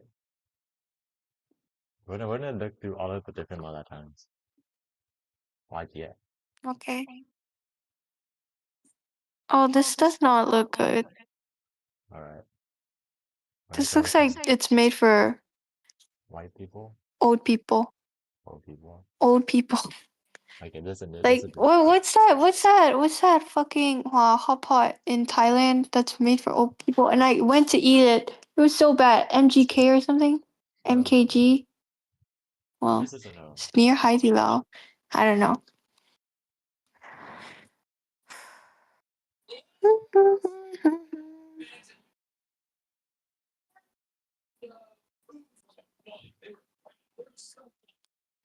£1, 1.5 Uh, pounds. Let me see. Where's the dries? Where are the dries? No dry? Really? Dry what? Dry pot. That's dry maholo without the This broth. broth. Alma. Where? No. Okay. That one? Yeah, I think so. What is that though? Hidden broth.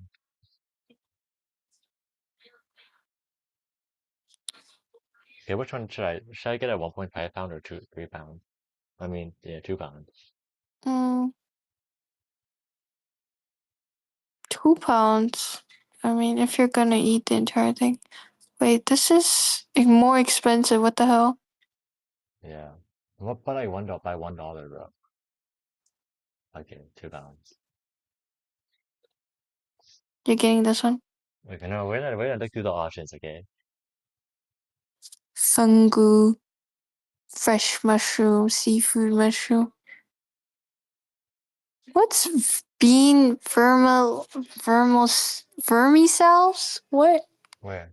the hell? Where? Oh, Second vermicelli. option. How about you? It's Jazen. Oh.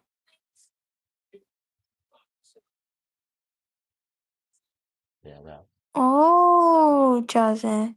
Yeah, I don't want Jazen, bro. You don't eat jazen? Oh. Yeah, I have it. I don't want to eat it. Tofuski. What is Goba? What is this? What is that even? How do you even pronounce that shit? It means something bread, like a. Okay, what is No, Yuba? wait. What is this Yuba thing? No, no, no, no, no. Topao is probably like beans. Yuba. What the is it? hell? Yeah, I don't know. It's in Chinese too. Yeah, I don't know what that is. Okay. Fish tofu. I like that. Egg tofu, I like that too. Sweet or not spicy? Huh? I don't know, bro. Why is that an option? I don't know, bro.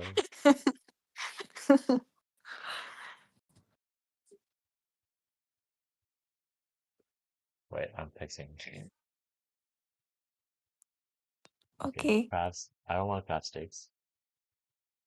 These are not potato Are chips. you These not are the eating fucking. meat? I won't eat meat. Egg Nick, noodles. Fat. just What is cow fat. Oh, cow fat. I don't want cow fat. Love omelet? What does that mean? What the fuck? I don't know what that is. Fish stuffed eggs. Oh wait, no, it's like what's it called? The shit that's stuffed with fish. Fish eggs. Where's bran? Okay. Where's bran? What are these? Roasted bran. What are these, I bro? don't know, Okay, bro. okay. That's just order for shouting. Where's it go? How do I pronounce? I don't even know. Okay, yeah. 32, yeah. Beef slices.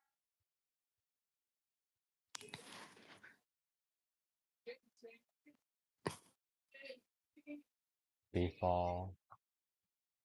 Fish tofu. I don't want. Should I get squid? Okay, squid. Sure, yeah. I don't want ramen. Ramen. I'm gonna get tempura. Non-fried instant noodle. Yeah, I'm gonna get that. Hot What is- pot noodle. Korean rice cakes roll. I don't want hot pot noodles. Lamb slice. Dried Spam. tofu. Lamb slices. What? I feel like there's something missing. You should add more. Yeah. I can add 15.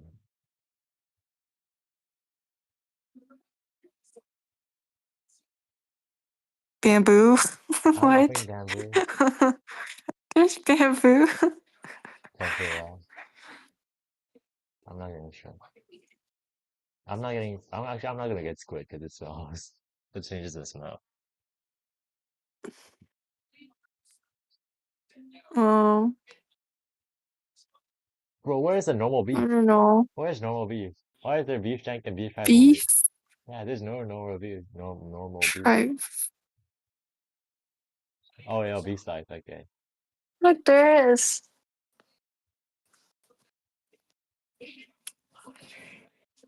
Hmm.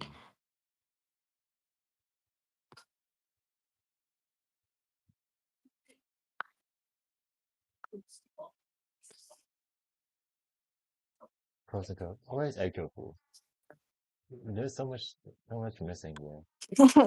Egg tofu. I like egg tofu. Okay. What do you mean? What are you laughing at? What's an egg tofu anyway?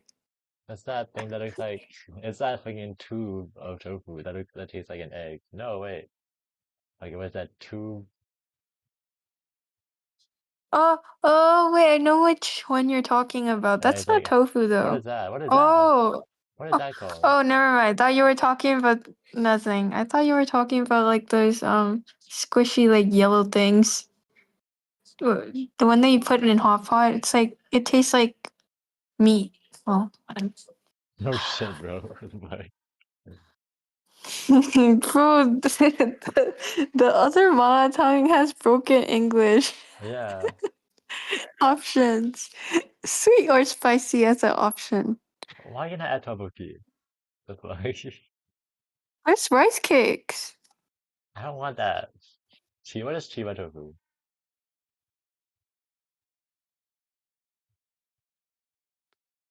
That's a normal tofu. Okay, whatever. Cry tofu.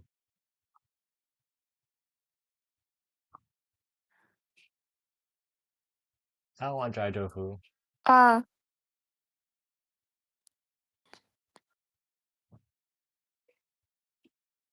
Wait, what is the sesame peanut sauce? Oh yeah, this. I want this. I like this. This is peak. Oh, yeah, it's really good.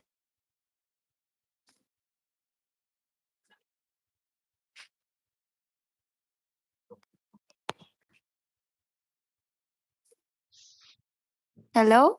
I don't know what. Oh. Oh, okay, look at the photo. Look at the photo. And do you see that black thing? No, no, no, no. This thing? Yeah, you should get that. That's really good. Where is I that? don't know what it's called though. What do you? I don't know what that Ground what AC.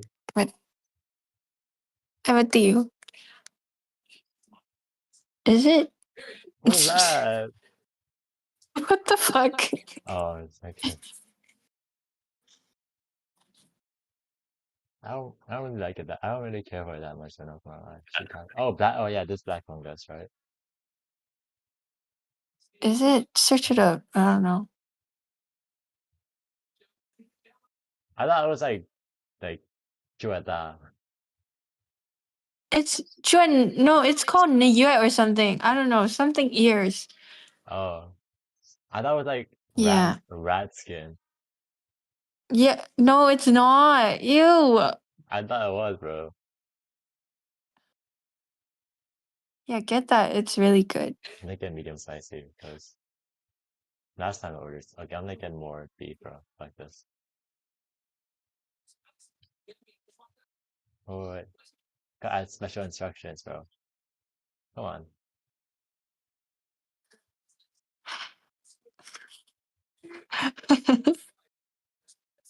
Can you? Oh, wait.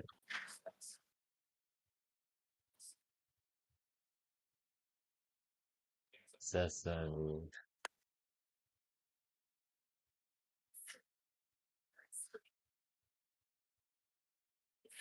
Let's see. What color is it? It's the what?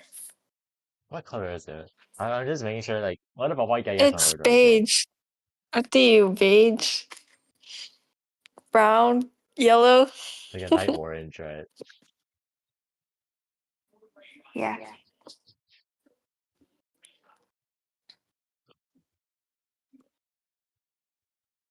Wait, do they even have it? Yeah, they do. Oh, they do. Oh. Of course, it's hotpot. They have this everywhere, bro. What do you Yeah. mean? I know. I know.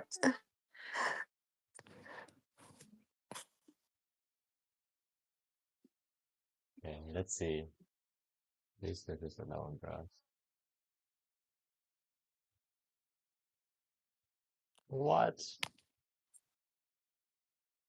Tip? Fuck your tip. $2. No way. I can't afford that.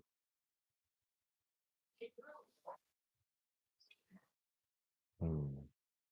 Still $32. Let me see. Let me see my bank account.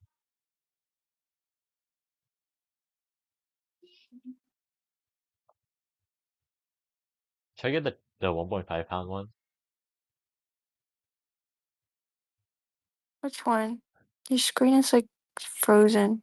Oh, what the hell? Oh, it's not anymore. Yeah, Okay, yeah, sure. yeah.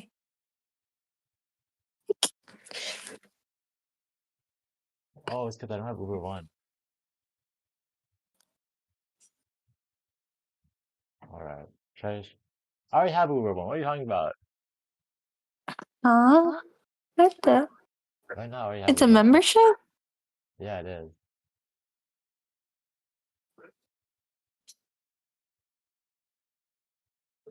Somebody's gonna do it.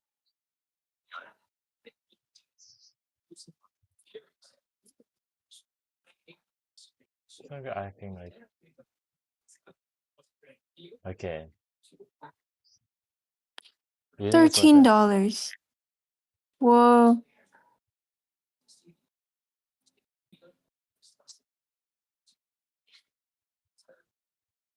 Hello? I don't what? What? Oh, my Wi-Fi is so shit. I'm using my neighbor's Wi-Fi. Why are you stealing their Wi-Fi? It's Wi-Fi 便利. So Oh, that's why I'm using my neighbor's. Just order it. Just please okay. order. Damn. This is so scary though. Just please order. Damn. Oh, wait, what It's time? not scary to order food. $31, bro. Did you use the promotion? Of The course I used the promotion.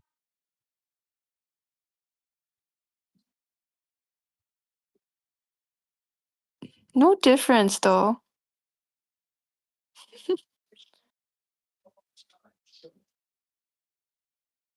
They want to Wow. change the ship to $3 because I'm feeling generous. Okay, bro.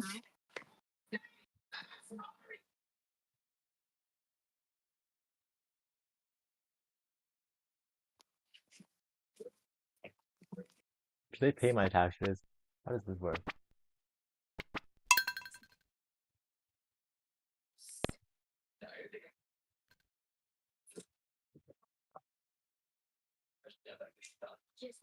Right.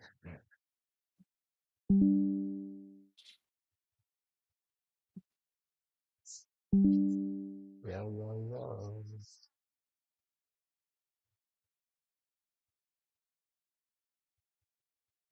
All right. Oh. How much should I have in reserves? Vale? How much should I not spend? This month? How would I know? All right, buddy, whatever. Wait, you have like $300 all to yourself, right? Or Yeah. oh, that's nice. Actually, I don't think I'm not sure if I can use all of it though, not gonna lie. So whatever, it's fine.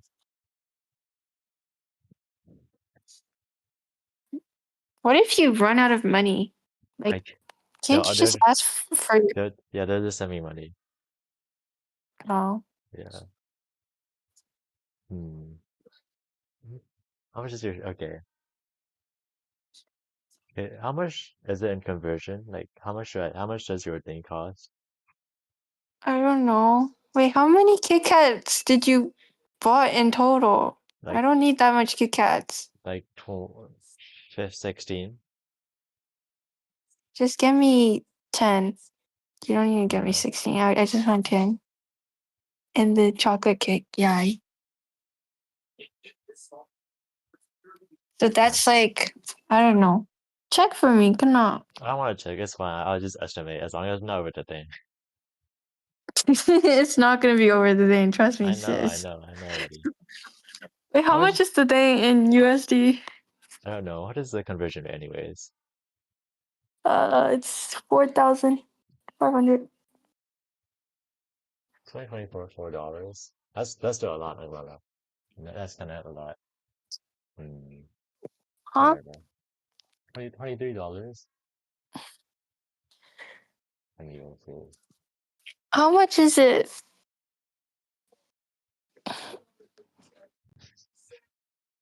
I'm thinking you're Hello? with your. I'm seeing. Oh wait, $23. Okay, 24 and 100.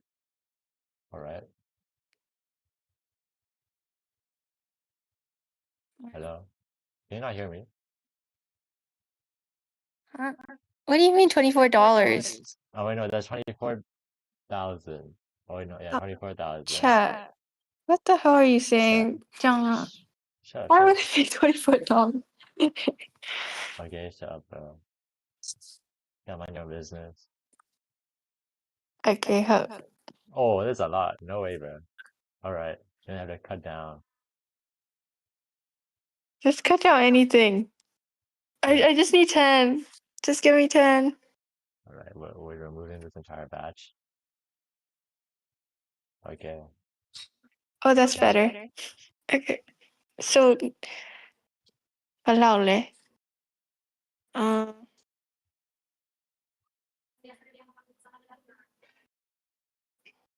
Why are you giving it? What? This juice is so my days. $10, I guess, so whatever. Right? Yes. Bank of America Jet 2.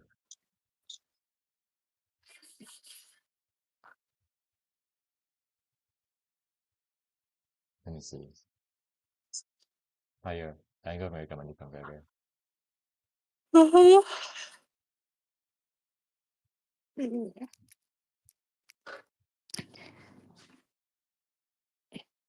no Myanmar.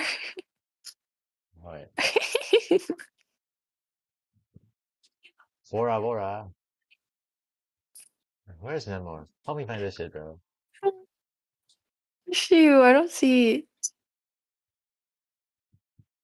They don't have. Not anymore. Anyway.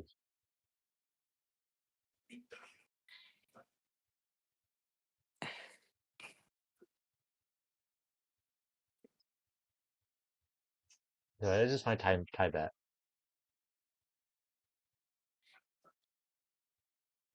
Yeah, Thailand. Okay, how much is tie bet to Jet? Dian Naseto. 1, 2, 3.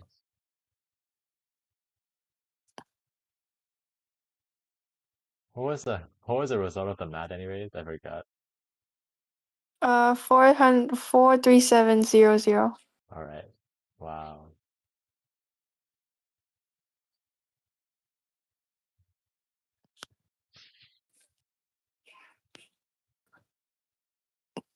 Okay, there it is.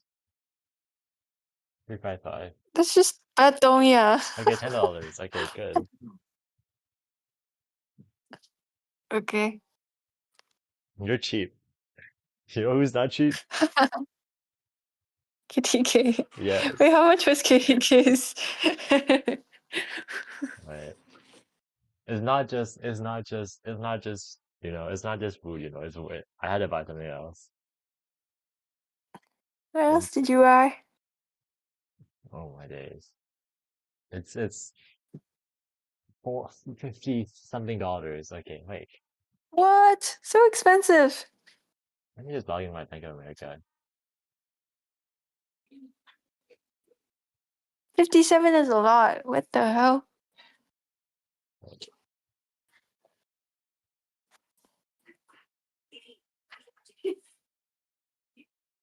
What is my wait a minute. Let me see. I forgot my username. Okay. Oh wait, I remember now. Minky. Don't save this shit, bro.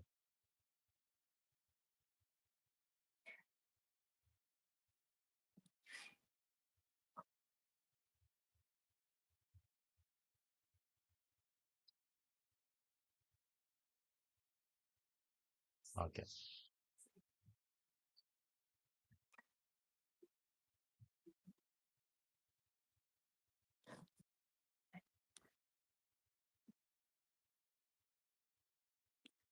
I forgot. Let me go see. That's my username.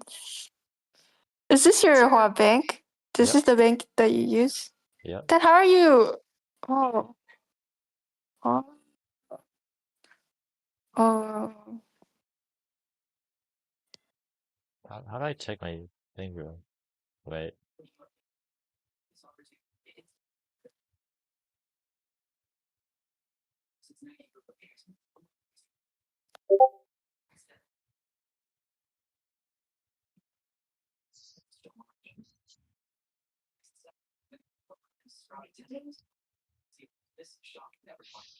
Whatever, bro.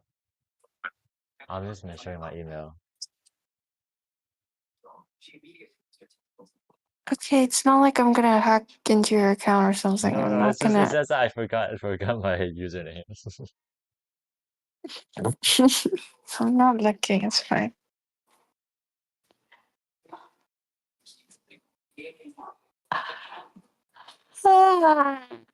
Actually, wait, they didn't even give me an email. Whatever, bro. I forgot they didn't give me an email. How'd you forget your username? What the fuck? Your phone never out. Let me see. Check your phone. No, they hide the username, you know. Oh. Yeah.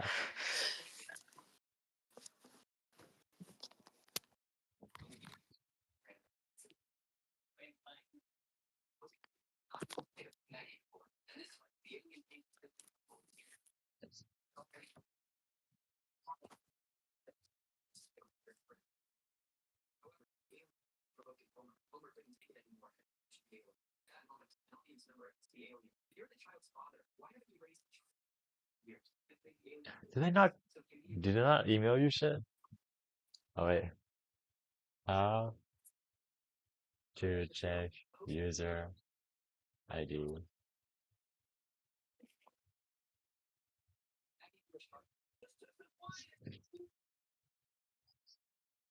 Oh wait. I'm